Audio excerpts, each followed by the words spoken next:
ਦੁਨੀਆ ਭਰ ਦੇ ਵਿੱਚ ਖਬਰਦਾਰ ਪੰਜਾਬ ਟੀਵੀ ਦੇ ਜ਼ਰੀਏ ਆਪਣਾ ਵਿਲੱਖਣ ਸ਼ੋਅ ਟਾਕਿੰਗ ਪੰਜਾਬ ਦੇਖ ਰਹੇ ਸਮੂਹ ਦਰਸ਼ਕਾਂ ਦਾ, ਸਮੂਹ ਸਰੋਤਿਆਂ ਦਾ ਮੈਂ ਸੁਰਿੰਦਰ ਸਿੰਘ ਤੁਹਾਡਾ ਸਾਰਿਆਂ ਦਾ ਸਵਾਗਤ ਕਰਦਾ। ਸਾਰਿਆਂ ਨੂੰ ਜੀ ਆਇਆਂ ਨੂੰ, ਸਤਿ ਸ੍ਰੀ ਅਕਾਲ, ਵਾਹਿਗੁਰੂ ਜੀ ਕਾ ਖਾਲਸਾ, ਵਾਹਿਗੁਰੂ ਜੀ ਕੀ ਫਤਿਹ। ਅੱਜ ਅਸੀਂ ਜਿਹੜੇ ਪੰਜਾਬ ਦੇ ਨਾਲ ਸੰਬੰਧਿਤ ਕੁਝ ਮਸਲੇ ਨੇ, ਪੰਜਾਬ ਦੇ ਨਾਲ ਸੰਬੰਧਿਤ ਦੱਖਣ ਏਸ਼ੀਆ ਦੇ ਵਿੱਚ ਕੀ ਹੋ ਰਿਹਾ, ਦੁਨੀਆ ਦੇ ਵਿੱਚ ਕੀ ਹੋ ਰਿਹਾ, ਇਹਨਾਂ ਗੱਲਾਂ ਨੂੰ ਲੈ ਕੇ ਅਸੀਂ ਵਿਚਾਰ ਵਟਾਂਦਰਾ ਕਰਾਂਗੇ। ਤੇ ਦੁਨੀਆ ਦੇ ਵਿੱਚ ਹਾਲਾਂਕਿ ਤੀਸਰੀ ਸੰਸਾਰ ਜੰਗ ਬਾਰੇ ਜਿਹੜੀਆਂ ਕਿਆਸ ਰਾਈਆਂ ਅੱਜ ਤੋਂ 20 ਸਾਲ ਪਹਿਲਾਂ 25 ਸਾਲ ਪਹਿਲਾਂ ਲੱਗ ਰਹੀਆਂ ਸਨ, ਉਹਨਾਂ ਦੀ ਕੋਈ ਸੰਭਾਵਨਾ ਨਜ਼ਰ ਨਹੀਂ ਆਉਂਦੀ। ਪਰ ਫਿਰ ਵੀ ਠੰਡੀ ਜੰਗ ਦੇ ਜ਼ਰੀਏ ਅਤੇ ਇੱਕ ਪ੍ਰੌਕਸੀ ਵਾਰ ਦੇ ਜ਼ਰੀਏ ਬਹੁਤ ਕੁਝ ਅਜਿਹਾ ਚੱਲ ਰਿਹਾ ਜਿਸ ਦਾ ਪੰਜਾਬ ਦੇ ਉੱਤੇ, ਸਿੱਖਾਂ ਦੇ ਉੱਤੇ ਸਿੱਧਾ ਅਸਰ ਪੈ ਰਿਹਾ।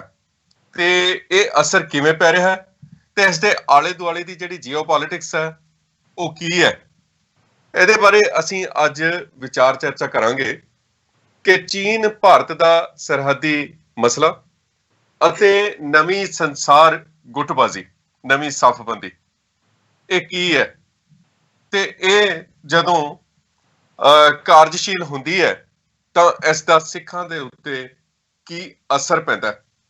Doctor Amarjit Singh council of Khalistan affairs ਦੇ ਜਿਹੜੇ ਚੇਅਰਮੈਨ ਨੇ, ਉਹ ਸਾਡੇ ਅੱਜ ਦੇ ਮਹਿਮਾਨ ਹੋਣਗੇ ਇਸ ਗੱਲਬਾਤ ਦੇ ਵਿੱਚ। ਸੋ ਮੈਂ ਜ਼ਿਆਦਾ ਲੰਮੀ ਚੌੜੀ ਇਸ ਮਜ਼ਮੂਨ ਦੀ ਭੂਮਿਕਾ ਨਾ ਬੰਨਦਾ ਹੋਇਆ ਸਿੱਧਾ ਉਹਨਾਂ ਦੇ ਨਾਲ ਮੁਖਾਤਬ ਹੋਣਾ ਤੇ ਅਸੀਂ ਗੱਲਬਾਤ ਸ਼ੁਰੂ ਕਰਾਂਗੇ ਇਸ ਦੇ ਬਾਰੇ। ਡਾਕਟਰ ਅਮਰਜੀਤ ਸਿੰਘ ਜੀ, ਤੁਹਾਡਾ ਸਵਾਗਤ ਹੈ ਸਾਡੇ ਵਿਲੱਖਣ ਸ਼ੋਅ ਟਾਕਿੰਗ ਪੰਜਾਬ ਦੇ ਵਿੱਚ। ਵਾਹਿਗੁਰੂ ਜੀ ਕਾ ਖਾਲਸਾ, ਵਾਹਿਗੁਰੂ ਜੀ ਕੀ ਫਤਿਹ। ਹਾਂਜੀ ਭਾਈ ਸੁਰਿੰਦਰ ਸਿੰਘ ਜੀ, ਤੁਹਾਨੂੰ ਵੀ ਤੇ ਟਾਕਿੰਗ ਪੰਜਾਬ ਦੇ ਦੁਨੀਆ ਭਰ ਚ ਬੈਠੇ ਸਰੋਤਿਆਂ ਨੂੰ ਵੀ ਵਾਹਿਗੁਰੂ ਜੀ ਕਾ ਖਾਲਸਾ, ਵਾਹਿਗੁਰੂ ਜੀ ਕੀ ਫਤਿਹ। ਬਹੁਤ ਸ਼ੁਕਰਗੁਜ਼ਾਰ ਹਾਂ ਤੁਹਾਡਾ ਕਿ ਤੁਸੀਂ ਆਪਣਾ ਰੁਝੇਵਿਆਂ ਭਰਿਆ ਜਿਹੜਾ ਸਮਾਂ ਉਹਦੇ ਚੋਂ ਕੁਝ ਪਲ ਸਾਨੂੰ ਦਿੱਤੇ ਨੇ ਤੇ ਸਾਡੇ ਦਰਸ਼ਕਾਂ ਲਈ ਤੁਸੀਂ ਸਮਾਂ ਕੱਢਿਆ। ਜੇ ਅਸੀਂ ਗੱਲ ਮੇਰੇ ਲਈ ਇਹ ਆਨਰ ਵਾਲੀ ਗੱਲ ਹੈ, ਤੁਹਾਡਾ ਇੱਕ ਖਾਸ ਰੁਤਬਾ ਹੈ ਪੱਤਰਕਾਰੀ ਦੇ ਫੀਲਡ 'ਚ ਵੀ, ਔਰ ਜਦੋਂ ਦਾ ਤੁਸੀਂ ਟੀਵੀ ਰਾਹੀਂ ਔਰ ਖਾਸ ਤੌਰ ਤੇ ਟਾਕਿੰਗ ਪੰਜਾਬ ਨੇ ਜਿਵੇਂ ਆਪਣਾ ਇੱਕ ਰੋਲ ਅਦਾ ਕੀਤਾ ਹੈ, ਇਨਵੈਸਟੀਗੇਟਿਵ ਜਰਨਲਿਜ਼ਮ ਵੀ ਹੈ ਔਰ ਉਹਦਾ ਮੁੱਖ ਧੁਰਾ ਪੰਥਕ ਹੈ। ਸੋ ਮੈਂ ਸਮਝਦਾ ਵੀ ਮੇਰੇ ਲਈ ਫਖਰ ਵਾਲੀ ਗੱਲ ਹੈ ਕਿ ਮੈਂ ਟਾਕਿੰਗ ਪੰਜਾਬ ਦੇ ਦਰਸ਼ਕਾਂ ਦੇ ਰੂਬਰੂ ਹਾਂ। ਵਾਹ ਜੀ ਵਾਹ, ਤੁਸੀਂ ਤਾਂ ਮੈਨੂੰ ਮਾਣ ਨਾਲ ਭਰ ਦਿੱਤਾ ਤੁਸੀਂ। ਤੇ ਗੱਲ ਸ਼ੁਰੂ ਕਰਦੇ ਹਾਂ ਆਪਾਂ। ਜਿਹੜੀ ਨਵੀਂ ਗੁੱਟਬਾਜ਼ੀ ਹੋ ਰਹੀ ਹੈ, ਇਹਦੇ ਕਈ ਪਹਿਲੂ ਜਦੋਂ ਅਸੀਂ ਵਿਚਾਰ ਚਰਚਾ ਦੇ ਅਧੀਨ ਲਿਆਉਂਦੇ ਹਾਂ ਤਾਂ ਇਹ ਵਪਾਰਕ ਪੱਧਰ ਦੀ ਗੁੱਟਬਾਜ਼ੀ ਹੈ। ਹਾਲਾਂਕਿ ਜਿਹੜੀਆਂ ਪਿਛਲੀਆਂ ਜੰਗਾਂ ਵੀ ਹੋਈਆਂ, ਪਹਿਲੀ ਸੰਸਾਰ ਜੰਗ ਜਾਂ ਦੂਜੀ ਸੰਸਾਰ ਜੰਗ, ਉਹਨਾਂ ਦਾ ਜਿਹੜਾ ਅਸੀਂ ਦੇਖਦੇ ਹਾਂ, ਕਾਰਨ ਦੇਖਦੇ ਹਾਂ, ਭਾਵੇਂ ਬਾਹਰੀ ਤੌਰ ਦੇ ਉੱਤੇ ਵਪਾਰਕ ਨਹੀਂ ਸਨ, ਪਰ ਕੁੱਲ ਮਿਲਾ ਕੇ ਜਦੋਂ ਅਸੀਂ ਅਧਿਐਨ ਕਰਦੇ ਹਾਂ ਤਾਂ ਉਹਦੇ ਕਾਰਨ ਵੀ, ਉਹਨਾਂ ਜੰਗਾਂ ਦੇ ਕਾਰਨ ਵੀ ਵਪਾਰਕ ਹੀ ਨਿਕਲਦੇ ਨੇ ਜੀ। ਤਾਂ ਹੁਣ ਜਿਹੜੀ ਨਵੀਂ ਸਫਬੰਦੀ ਹੋਈ ਹੈ, ਇਹਦੇ 'ਚ ਵੀ ਜਿਹੜਾ ਵਪਾਰ ਹੈ ਉਹ ਇੱਕ ਮੁੱਖ ਕਾਰਕ ਦੇ ਤੌਰ ਤੇ ਉੱਤੇ ਆਪਣੀ ਭੂਮਿਕਾ ਨਿਭਾ ਰਿਹਾ। ਤੁਸੀਂ ਇਸ ਦੇ ਬਾਰੇ ਕੀ ਕਹੋਗੇ? ਕਿਉਂਕਿ ਜਿਹੜਾ ਸਰਹੱਦੀ ਰੇੜਕਾ ਨਾ ਚੀਨ ਭਾਰਤ ਦਾ, ਉਹਦੇ 'ਚੋਂ ਹੀ ਜਨਮ ਲੈਂਦਾ ਮੈਨੂੰ ਲੱਗਦਾ। ਤੇ ਇਹ ਤੁਹਾਡੇ ਵਿਚਾਰਾਂ ਦੇ ਵਿੱਚ ਕਿਵੇਂ ਹੈ ਇਹ? ਦੇਖੋ, ਜੇ ਮਨੁੱਖੀ ਇਤਿਹਾਸ ਦਾ 7-8 ਹਜ਼ਾਰ ਸਾਲ ਦਾ ਜਿਹੜਾ ਸਿਵਿਲਾਈਜੇਸ਼ਨ ਜਾਂ ਤਹਿਜ਼ੀਬਾਂ ਜਾਂ ਸਭਿਅਤਾਵਾਂ ਨਾਲ ਜੁੜਿਆ ਇਤਿਹਾਸ ਹੈ ਦੇਖੀਏ ਤੇ ਕਬੀਲਿਆਂ ਤੋਂ ਸ਼ੁਰੂ ਹੋਈ ਇਨਸਾਨੀ ਜ਼ਿੰਦਗੀ ਅਲਟੀਮੇਟਲੀ ਜਦੋਂ ਕਿਤੇ ਵੀ ਦਰਿਆਵਾਂ ਦੇ ਕੰਢੇ ਜਾਂ ਦੂਸਰੇ ਐਸਟੈਬਲਿਸ਼ਮੈਂਟਸ ਹੁੰਦੀਆਂ ਤੇ ਪਹਿਲੀ ਚੀਜ਼ ਜਿਹੜੀ ਪ੍ਰਾਇੋਰਟੀ ਹੁੰਦੀ ਹੈ ਆਪਣੇ ਕਬੀਲੇ ਨੂੰ ਜਾਂ ਆਪਣੇ ਖਿੱਤੇ ਦੇ ਲੋਕਾਂ ਨੂੰ ਅੱਗੇ ਤੋਰਨ ਦੇ ਵਿੱਚ, ਉਹ ਵਪਾਰ ਸੀ, ਤਜਾਰਤ ਸੀ, ਟ੍ਰੇਡ ਸੀ।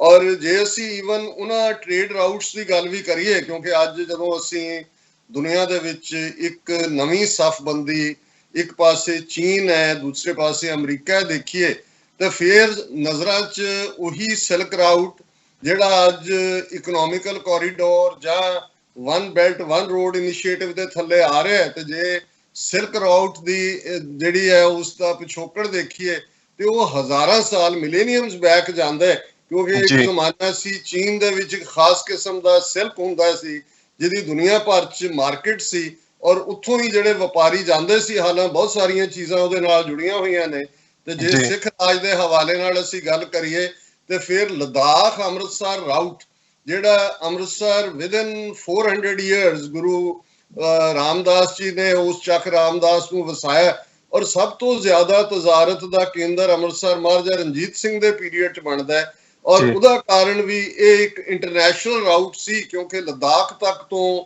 ਜਿਹੜਾ ਉਸ ਰਾਊਟ ਦੇ ਰਾਹੀਂ ਅੰਮ੍ਰਿਤਸਰ ਤੱਕ ਵਪਾਰੀ ਪਹੁੰਚਦੇ ਸੀ। ਸੋ ਕਿਸੇ ਵੀ ਰਾਜ ਜਾਂ ਸੱਤਾ ਦਾ ਸਟੇਬਲ ਹੋਣਾ ਉਸ ਦੇ ਵਿੱਚ ਜਿਹੜਾ ਸਭ ਤੋਂ ਅਹਿਮ ਰੋਲ ਹੁੰਦਾ ਹੈ ਉਹ ਵਪਾਰ ਦਾ ਹੁੰਦਾ ਹੈ, ਤਜ਼ਾਰਤ ਦਾ ਹੁੰਦਾ ਹੈ।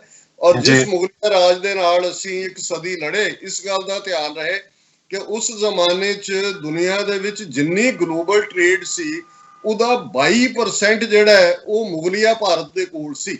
ਔਰ ਈਸਟ ਇੰਡੀਆ ਕੰਪਨੀ ਵੀ ਜਦੋਂ ਉੱਥੇ ਆਂਦੀ ਹੈ ਜਹਾਂਗੀਰ ਦੇ ਜ਼ਮਾਨੇ 'ਚ ਔਰ ਇੱਕ ਉਹਨਾਂ ਦਾ ਮਰੀਜ਼ ਠੀਕ ਕਰਦੇ ਉਹਨਾਂ ਦੇ ਪਰਿਵਾਰ ਦਾ ਤੇ ਜਿਹੜੀ ਉਹਨਾਂ ਨੇ ਸਹੂਲਤ ਮੰਗੀ ਸੀ ਉਹ ਇਹੀ ਸੀ ਕਿ ਸਾਨੂੰ ਇੰਨੇ ਗਜ਼ ਦੀ ਥਾਂ ਦੇ ਦਿਓ ਗੁਜਰਾਤ ਦੀ ਪੋਰਟ ਦੇ ਉੱਤੇ ਤਜ਼ਾਰਤ ਕਰਨ ਦੇ ਲਈ।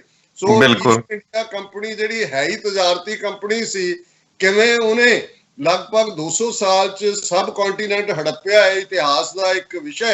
ਹਾਲਾਂਕਿ ਅਸੀਂ ਇਸ ਗੱਲ ਤੇ ਫਖਰ ਕਰਦੇ ਹਾਂ ਕਿ ਸਾਡਾ ਪੰਜਾਬ ਸਭ ਤੋਂ ਘੱਟ ਬ੍ਰਿਟਿਸ਼ ਕਲੋਨੀਅਲ ਰੂਲ ਦੇ ਥੱਲੇ ਰਿਹਾ, ਸਿਰਫ 98 ਸਾਲ, ਜਦੋਂ ਕਿ ਬਾਕੀ ਦਾ ਭਾਰਤ ਜਿਹੜਾ 1757 'ਚ ਪਲਾਸੀ ਦੀ ਲੜਾਈ ਤੋਂ ਬਾਅਦ 200 ਸਾਲ ਤੋਂ ਜ਼ਿਆਦਾ ਉਹਨਾਂ ਨੇ ਗੁਲਾਮੀ ਕੀਤੀ। ਸੋ ਅੱਜ ਵੀ ਔਰ ਇਸ ਗੱਲ ਦਾ ਧਿਆਨ ਰਹੇ ਕਿ ਜਿਹੜੇ ਦੁਨੀਆ ਦੇ ਵਿੱਚ ਤਾਕਤਾਂ ਹੁੰਦੀਆਂ ਨੇ, ਜੇ ਅਸੀਂ ਰੋਮਨ ਐਮਪਾਇਰ ਤੋਂ ਗੱਲ ਕਰੀਏ, Roman empire, British empire, Ottoman empire, ਜਿਵੇਂ ਹੁਣ ਟਰਕੀ ਅੱਜ ਇੱਕ ਨਵੀਂ ਪਾਵਰ ਦੇ ਤੌਰ ਤੇ ਇਸਲਾਮਿਕ ਵਰਲਡ 'ਚ ਉੱਭਰ ਰਿਹਾ, ਪਰ ਉਹੀ ਆਟੋਮਨ ਐਮਪਾਇਰ ਸੀ ਜਿਹਨੇ ਲਗਭਗ 700 ਸਾਲ ਸਾਰਾ ਮਿਡਲ ਈਸਟ ਉਹਨਾਂ ਦੇ ਕੰਟਰੋਲ 'ਚ ਸੀ ਔਰ ਈਵਨ ਯੂਰਪ ਵਿਆਨਾ ਤੱਕ ਕੇ ਦੂਸਰੀਆਂ ਸਾਰਾ ਉਹਨਾਂ ਦੇ ਥੱਲੇ ਸੀ।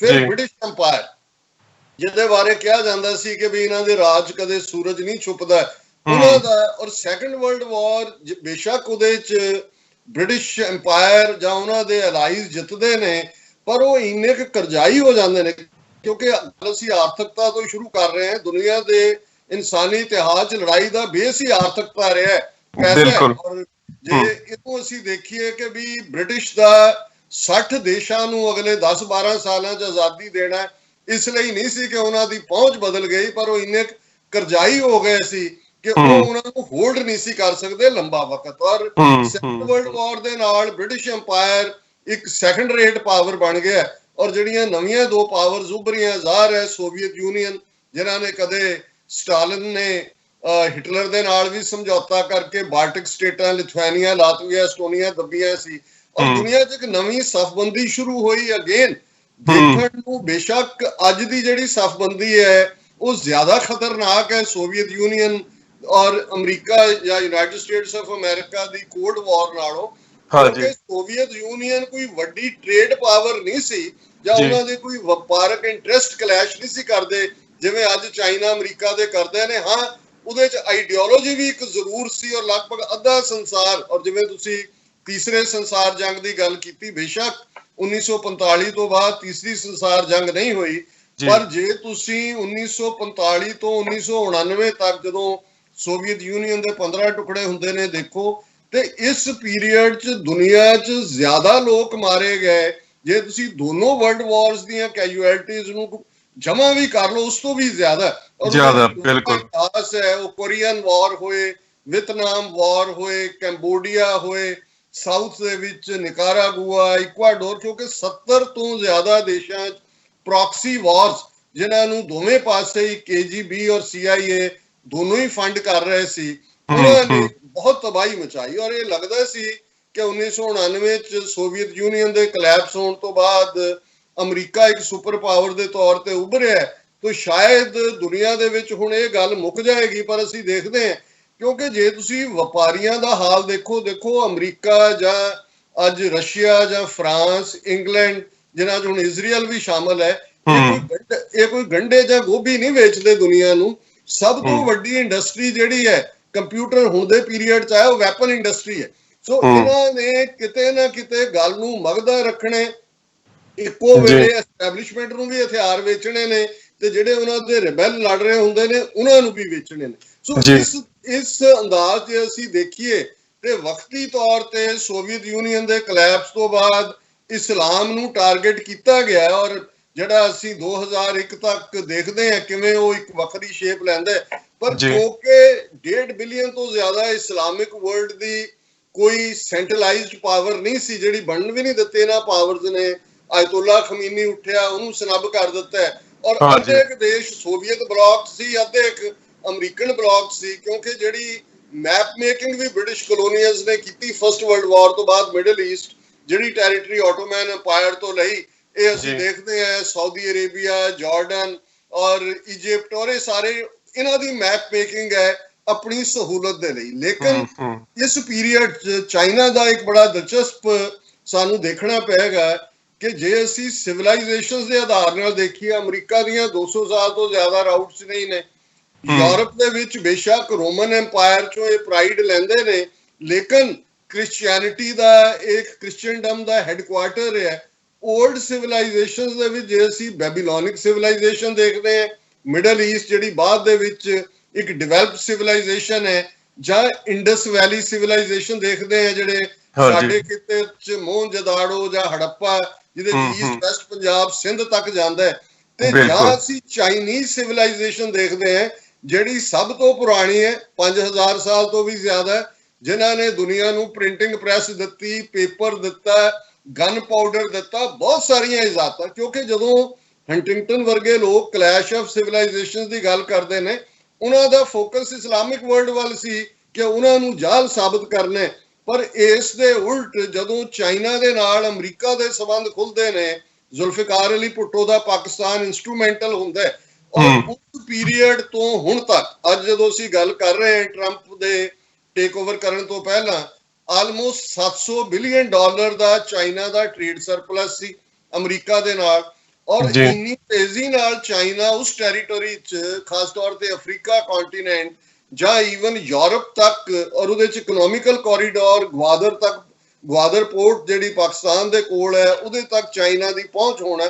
ਸੋ ਇਹਨਾਂ ਹਾਲਾਤਾਂ 'ਚ ਅਮਰੀਕਾ, ਬੇਸ਼ੱਕ ਮੈਂ ਇਹ ਗੱਲ ਕਹਿਣੀ ਚਾਹੁੰਦਾ ਦਾਅਵੇ ਨਾਲ ਕਿ ਇਸ ਵੇਲੇ ਚਾਈਨਾ ਦੀ ਕੁੱਲ ਇਕਨੋਮੀ $15 ਟ੍ਰਿਲੀਅਨ ਦੀ ਹੈ, ਅਮਰੀਕਾ ਮਚ ਮੋਰ ਸਟਰੋਂਗਰ ਵਿਕਟ ਤੇ ਹੈ। ਔਰ ਮੈਨੂੰ ਨਹੀਂ ਲੱਗਦਾ ਆਉਣ ਵਾਲੇ ਈਵਨ 50 ਸਾਲ ਦੇ ਵਿੱਚ ਕੋਈ ਅਮਰੀਕਾ ਦੀਆਂ ਗ੍ਰੇਟ ਰਿਸੈਸ਼ਨ ਤੋਂ ਬਾਅਦ ਅਮਰੀਕਾ ਦੀਆਂ ਇੰਸਟੀਟਿਊਸ਼ਨਸ ਬਹੁਤ ਸਟਰੋਂਗ ਫੁਟਿੰਗ ਤੇ ਨੇ ਔਰ ਅਸੀਂ ਸ਼ੁਕਰਗੁਜ਼ਾਰ ਹਾਂ, ਅਸੀਂ ਵੀ ਇਸ ਮੁਲਕ 'ਚ ਬੈਠੇ ਹਾਂ, ਇਹਦੇ ਹਿੱਤ ਸਾਡੇ ਹਿੱਤ ਵੀ ਨੇ, ਅਸੀਂ ਜ਼ਾਹਰ ਹੈ ਆਪਣੀ ਅਡਾਪਟਡ ਕੰਟਰੀ ਦਾ ਹਿੱਤ ਵੀ ਚਾਹੁੰਦੇ ਹਾਂ। ਪਰ ਗੱਲ ਜਦੋਂ ਅਸੀਂ ਡਿਸਪੈਸ਼ਨੇਟਲੀ ਕਰਾਂਗੇ ਕਿ ਦੁਨੀਆ 'ਚ ਕੌਣ ਕਿੱਥੇ ਖੜਾ ਹੈ, ਤਾਂ ਫਿਰ ਦੇਖਣਾ ਹੋਏਗਾ ਕਿ ਇਹ ਵੱਡੀਆਂ ਪਾਵਰਸ ਕਿਸੇ ਵੀ ਖਿੱਤੇ ਨੂੰ ਦਬਾਅ ਥੱਲੇ ਲੈਣ ਲਈ ਇੱਕ ਸਮੋਕ ਸਕਰੀਨ ਕ੍ਰੀਏਟ ਕਰਦੀਆਂ, ਇੱਕ ਪ੍ਰੋਪੇਗੈਂਡਾ ਲਾਈਨ ਹੁੰਦੀ ਹੈ, ਉਹਦੇ ਆਪਣੇ ਜਮੂਰੇ ਫਿੱਟ ਕੀਤੇ ਜਾਂਦੇ ਨੇ ਔਰ ਫਿਰ ਉਸ ਅੰਦਾਜ਼ ਦੇ ਵਿੱਚ ਹੀ ਜਿਹੜੇ ਉਹ ਦੇਸ਼ ਔਰ ਦੂਸਰੇ ਰਿਐਕਟ ਕਰਦੇ ਨੇ। ਜਿਵੇਂ ਅੱਜ ਅਮਰੀਕਾ ਦੇ ਵਿੱਚ 70% ਅਮਰੀਕਨ, ਭਾਵੇਂ ਉਹ ਰਿਪਬਲਿਕਨ ਹੋਣ ਜਾਂ ਡੈਮੋਕ੍ਰੈਟ ਹੋਣ, ਉਹ ਚੀਨ ਨੂੰ ਨਫ਼ਰਤ ਕਰਦੇ ਨੇ ਕਿਉਂਕਿ ਉਸ ਕਿਸਮ ਦਾ ਰੁਝਾਨ। ਔਰ ਅਨਫੋਰਚੂਨੇਟਲੀ ਇਹ ਜਿਹੜੇ ਤੁਸੀਂ ਗੱਲ ਕੀਤੀ ਹੈ ਕਿ ਅਮਰੀਕਾ ਦੇ ਵਿੱਚ ਜਿਹੜੇ ਭਾਵੇਂ ਰਿਪਬਲਿਕਨ ਨੇ ਤੇ ਭਾਵੇਂ ਡੈਮੋਕ੍ਰੈਟਸ ਨੇ, ਉਹ 70% ਤੋਂ ਵੱਧ ਚੀਨ ਦੇ ਖਿਲਾਫ ਇੱਕ ਤਰ੍ਹਾਂ ਖੜੇ ਹੋਏ ਨੇ, ਆਵਾਜ਼ ਉਹ ਕੱਢਣ ਲੱਗ ਪਏ ਕਿ ਇਹ ਵੀ ਇੱਕ ਤਰ੍ਹਾਂ ਦਾ ਨੈਸ਼ਨਲਿਜ਼ਮ ਬਣ ਚੁੱਕਾ ਹੈ। ਦੇਖੋ ਇੱਕ ਗੱਲ, ਹਾਲਾਂਕਿ ਸ਼ਾਇਦ ਇੱਥੇ ਉਨੀ ਜ਼ਿਆਦਾ ਨਾ ਵੀ ਢੁੱਕਦੀ ਹੋਏ, ਇੱਕ ਬੜਾ ਪਪੂਲਰ ਫਰੇਜ਼ ਹੈ ਜਿਹੜਾ ਖਾਸ ਤੌਰ ਤੇ ਮੋਦੀ ਕਿਹਾ ਤੇ ਢੁੱਕਦਾ ਹੈ, ਕਿਤੇ ਨਾ ਕਿਤੇ ਟਰੰਪ ਐਡਮਿਨਿਸਟ੍ਰੇਸ਼ਨ ਤੇ ਵੀ ਢੁੱਕਦਾ ਹੈ ਕਿ patriotism is the last resort of scoundrels. ਦੇਸ਼ ਭਗਤੀ ਜਾਂ ਰਾਸ਼ਟਰਵਾਦ ਹੁੰਦਾ ਹੈ ਠੱਗਾਂ, ਲੁਟੇਰਿਆਂ, ਧੋਖੇਬਾਜ਼ਾਂ, ਫਰਾਡੀਆਂ ਦਾ ਜਿਹੜਾ ਉਹ ਇੱਕ ਰਿਫਿਊਜ ਹੁੰਦਾ ਹੈ, ਉਹਨਾਂ ਦਾ ਇੱਕ ਆਸਰਾ ਹੁੰਦਾ ਹੈ ਜਾਂ ਉਹਨਾਂ ਦੀ ਇੱਕ ਸ਼ਰਨ। ਮਤਲਬ ਜਦੋਂ ਤੁਸੀਂ ਭਾਰਤ ਦੇ ਵਿੱਚ ਦੇਖੋ, ਹੁਣ ਜੇ ਇੰਡੀਆ ਟੁਡੇ ਵਾਲੇ 1200 ਲੋਕਾਂ ਦਾ ਪੋਲ ਕਰਕੇ ਕਹਿੰਦੇ ਨੇ ਜੀ ਮੋਦੀ ਦੀ ਰੇਟਿੰਗ ਜਿਹੜੀ ਹੈ ਉਹ 79% ਹੋ ਗਈ, ਜਿਹੜੀ ਕਦੇ ਪਹਿਲੇ ਪ੍ਰਧਾਨ ਮੰਤਰੀਆਂ ਦੀ ਨਹੀਂ ਹੋਈ। ਲੋਕ ਕਹਿ ਰਹੇ ਨੇ ਜੀ ਉਹਨੇ COVID-19 ਨਾਲ ਵੀ ਬੜਾ ਚੰਗਾ ਡੀਲ ਕੀਤਾ, ਉਹਨੇ ਚੀਨ ਨੂੰ ਵੀ। ਹੁਣ ਅਸੀਂ ਜਾਣਦੇ ਹਾਂ ਕਿ 15 ਤੇ 16 ਜੂਨ ਦੀ ਰਾਤ ਨੂੰ ਕੀ ਹੁੰਦਾ, 20 ਸੋਲਜਰ ਤੁਹਾਡੇ ਮਾਰੇ ਜਾਂਦੇ ਨੇ, 10 ਤੁਹਾਡੇ ਜਿਹੜੇ ਨੇ ਹੌਸਟੇਜ ਹੁੰਦੇ ਨੇ, ਜਿਨ੍ਹਾਂ 'ਚ ਤੁਹਾਡਾ ਕਰਨਲ ਵੀ ਹੈ, ਮੇਜਰ ਵੀ ਹੈ, ਕੈਪਟਨ ਵੀ ਹੈ। 48-72 ਘੰਟਿਆਂ ਬਾਅਦ ਤੁਹਾਨੂੰ ਉਹ ਮੋੜਦੇ ਨੇ।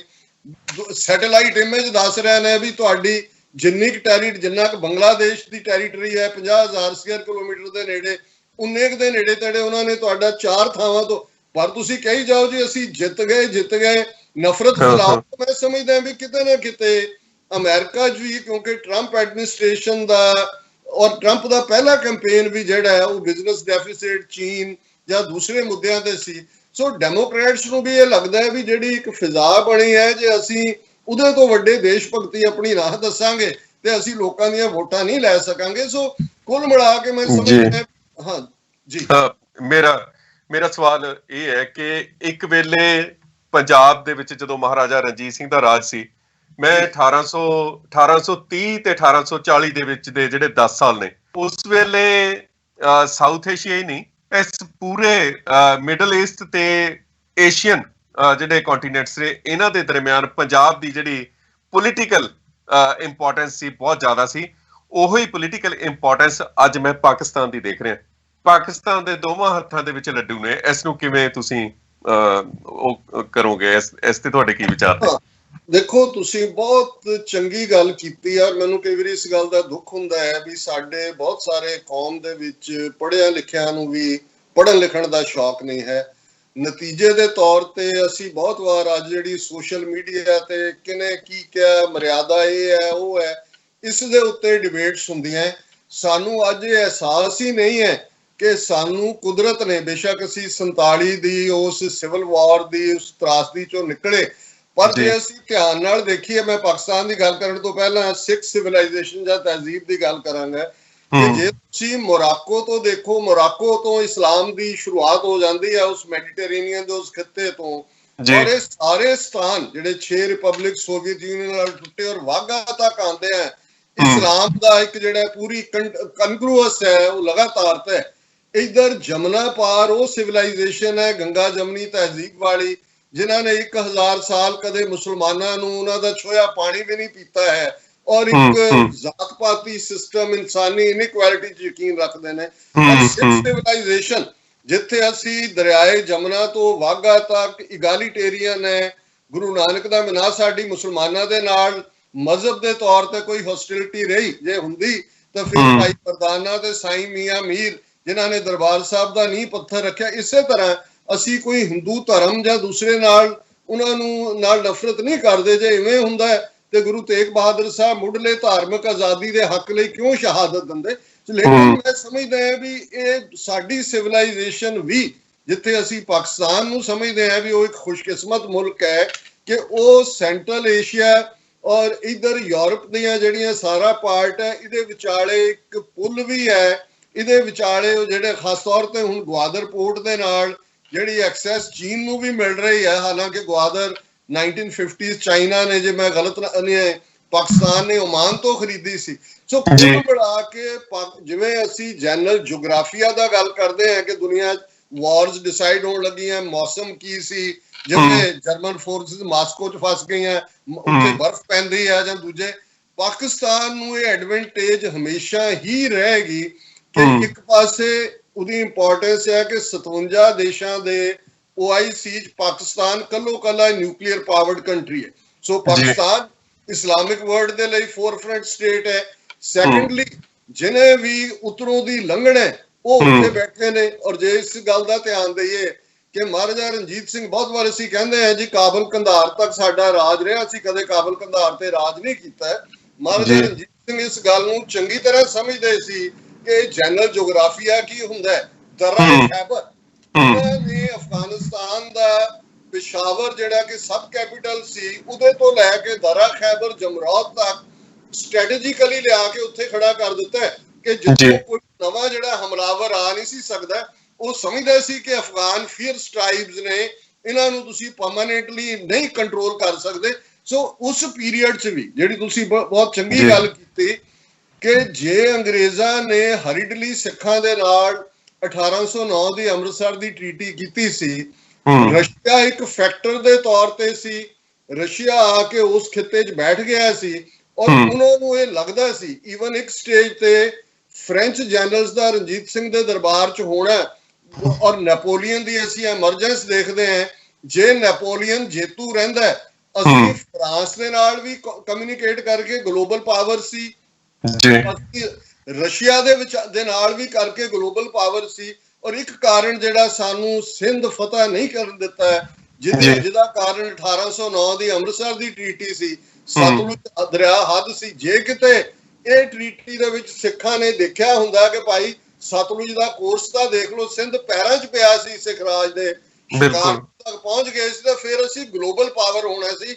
ਅੰਗਰੇਜ਼ਾਂ ਨੇ ਬੜੀ ਚਲਾਕੀ ਨਾਲ ਸਾਨੂੰ ਸਮੁੰਦਰ ਤੋਂ ਕੱਟ ਆਫ ਕਰ ਦਿੱਤਾ ਹੈ। ਔਰ ਅੱਜ ਪਾਕਿਸਤਾਨ ਦੇ ਕੋਲ ਇਹ ਐਡਵਾਂਟੇਜ ਹੈ, ਔਰ ਮੈਂ ਸਮਝਦਾ ਹਾਂ ਕਿ ਜੇ ਪਾਕਿਸਤਾਨ ਦੇ ਨਾਲ ਚੀਨ ਦੇ ਵੀ ਬੜੇ ਵਾਰਮ ਰਿਲੇਸ਼ਨਸ ਨੇ ਪਹਿਲੇ ਦਿਨ ਤੋਂ, ਅਮਰੀਕਾ ਵੀ ਦੇ ਬਾਵਜੂਦ ਕਿ ਉਹ ਵੇਲੇ ਕਵੇਲੇ ਜਿਹੜੀ ਹੈ ਉਹ ਤਨਕੀਦ ਕਰਦਾ ਹੈ, ਪਰ ਉਹਨਾਂ ਨੇ ਕੱਟ ਆਫ ਨਹੀਂ ਕੀਤਾ ਹੋਇਆ। ਰਸ਼ੀਅਨ ਆਰਮੀ ਔਰ ਪਾਕਿਸਤਾਨ ਦੀ ਆਰਮੀ ਵੀ ਜੁਆਇੰਟ ਆਰਮੀ ਐਕਸਰਸਾਈਜ਼ਸ ਕਰ ਰਹੀ ਹੈ, ਤੇ ਇਹਦਾ ਬੇਸਿਸ ਬਹੁਤ ਕਰਕੇ ਪਾਕਿਸਤਾਨ ਦੀ ਸਟ੍ਰੈਟੇਜਿਕ ਇੰਪੋਰਟੈਂਸ ਵੀ ਹੈ। ਔਰ ਜਿਹਦਾ ਐਡਵਾਂਟੇਜ ਮੈਂ ਸਮਝਦਾ ਵੀ ਜਦੋਂ ਅਸੀਂ ਸਟੇਟ ਆਫ ਖਾਲਿਸਤਾਨ ਦੀ ਗੱਲ ਕਰਦੇ ਹਾਂ, ਮੈਂ ਇਹ ਸਮਝਦਾ ਵੀ ਸਾਡੇ ਹਿਸਟੋਰੀਕਲੀ ਬੇਸ਼ੱਕ ਸਵੀਟ ਸਾਵਰ ਰਿਲੇਸ਼ਨਸ਼ਿਪ ਵੇਲੇ ਦੇ ਅੰਪਾਇਰਸ ਨਾਲ ਰਹੀ ਹੋਏ, ਕਿਸੇ ਮਜ਼ਹਬ ਦੇ ਖਿਲਾਫ ਤਾਂ ਸਿੱਖ ਨਹੀਂ ਨੇ, ਲੇਕਿਨ ਸਾਨੂੰ ਵੀ ਇਸ ਗੱਲ ਦਾ ਧਿਆਨ ਰੱਖਣਾ ਚਾਹੀਦਾ ਹੈ ਕਿ ਸਾਡੇ 'ਚ ਬੈਠੇ ਕੁਝ ਵੀਰ ਭੈਣਾਂ ਕਈ ਵਾਰ ਆਪਣੇ ਜਿਹੜਾ ਦੂਸਰਾ ਨੈਗੇਟਿਵ ਪ੍ਰਚਾਰ ਹੈ ਉਹਦਾ ਅਸਰ ਕਬੂਲਦੇ ਨੇ। ਪਾਕਿਸਤਾਨ 'ਚ ਸਾਡਾ ਹੈਰੀਟੇਜ ਹੈ, ਕੱਲੇ 174 ਇਤਿਹਾਸਕ ਗੁਰਦੁਆਰੇ ਨੇ, 70ਵੀਂ ਸਦੀ ਤੋਂ ਸਾਡਾ ਹੈਰੀਟੇਜ ਪਾਕਿਸਤਾਨ 'ਚ ਹੈ। ਮੁਸਲਮਾਨਾਂ ਦੇ ਲਈ ਜਿਹੜੇ ਪਾਕਿਸਤਾਨੀ ਨੇ ਉਹਨਾਂ ਦਾ ਵਤਨ ਹੋਏਗਾ, ਸਾਡੇ ਲਈ ਤਾਂ ਸਾਡੀ ਹੋਲੀ ਲੈਂਡ ਵੀ ਹੈ। ਮੁਸਲਮਾਨਾਂ ਦੇ ਲਈ ਹੋਲੀ ਲੈਂਡ ਮੱਕਾ ਮਦੀਨਾ ਸਾਊਦੀ ਅਰੇਬੀਆ। ਤੇ ਜੇ ਵਪਾਰਕ ਐਂਗਲ ਤੋਂ ਗੱਲ ਕਰੀਏ ਤੇ ਅਸੀਂ ਲੈਂਡ ਲੌਕਡ ਕੰਟਰੀ ਫਿਊਚਰ ਦੀ, ਸਾਡੀ ਸੈਂਟਰਲ ਏਸ਼ੀਆ ਤੱਕ ਐਕਸੈਸ ਵੀ ਪਾਕਿਸਤਾਨ ਰਾਹੀਂ ਹੋਣੀ ਹੈ। ਔਰ ਇਹ ਜਿਹੜੀ ਵਨ ਬੈਲਟ ਵਨ ਰੋਡ ਦੇ ਇਨੀਸ਼ੀਏਟਿਵ ਥੱਲੇ ਹੈ, ਕਰਤਾਰਪੁਰ ਸਾਹਿਬ ਦੀ ਹੋਂਦ ਆਉਣ ਦੇ ਨਾਲ ਜੇ ਪੰਜਾਬ ਨੂੰ ਇਸ ਕੋਰੀਡੋਰ ਦੇ ਨਾਲ ਲਿੰਕ ਮਿਲਦਾ ਹੈ ਤੇ ਸਾਡਾ ਪ੍ਰੋਡਕਟ, ਔਰ ਇਸ ਗੱਲ ਦਾ ਧਿਆਨ ਰਹੇ ਕਿ ਇਹ ਜਿਹੜਾ ਇਹਨਾਂ ਦਾ one belt one road initiative ਹੈ, ਇਹ ਲਗਭਗ 138 ਦੇਸ਼ ਯੂਰਪ ਤੱਕ ਇਸ ਦੀ ਪਹੁੰਚ ਹੈ। ਤੇ ਅਸੀਂ ਇਮੇਜਿਨ ਕਰ ਸਕਦੇ ਹਾਂ ਕਿ ਗੱਲ ਕੱਲੀ ਇੱਕ ਛੋਟਾ ਖਿੱਤਾ ਲੈਣ ਦੀ ਨਹੀਂ ਹੈ, ਸਾਨੂੰ ਦੇਖਣਾ ਹੋਏਗਾ ਕਿ ਸਾਡੀਆਂ ਵਪਾਰਕ ਪੋਸੀਬਿਲਿਟੀਜ਼ ਕੀ ਨੇ।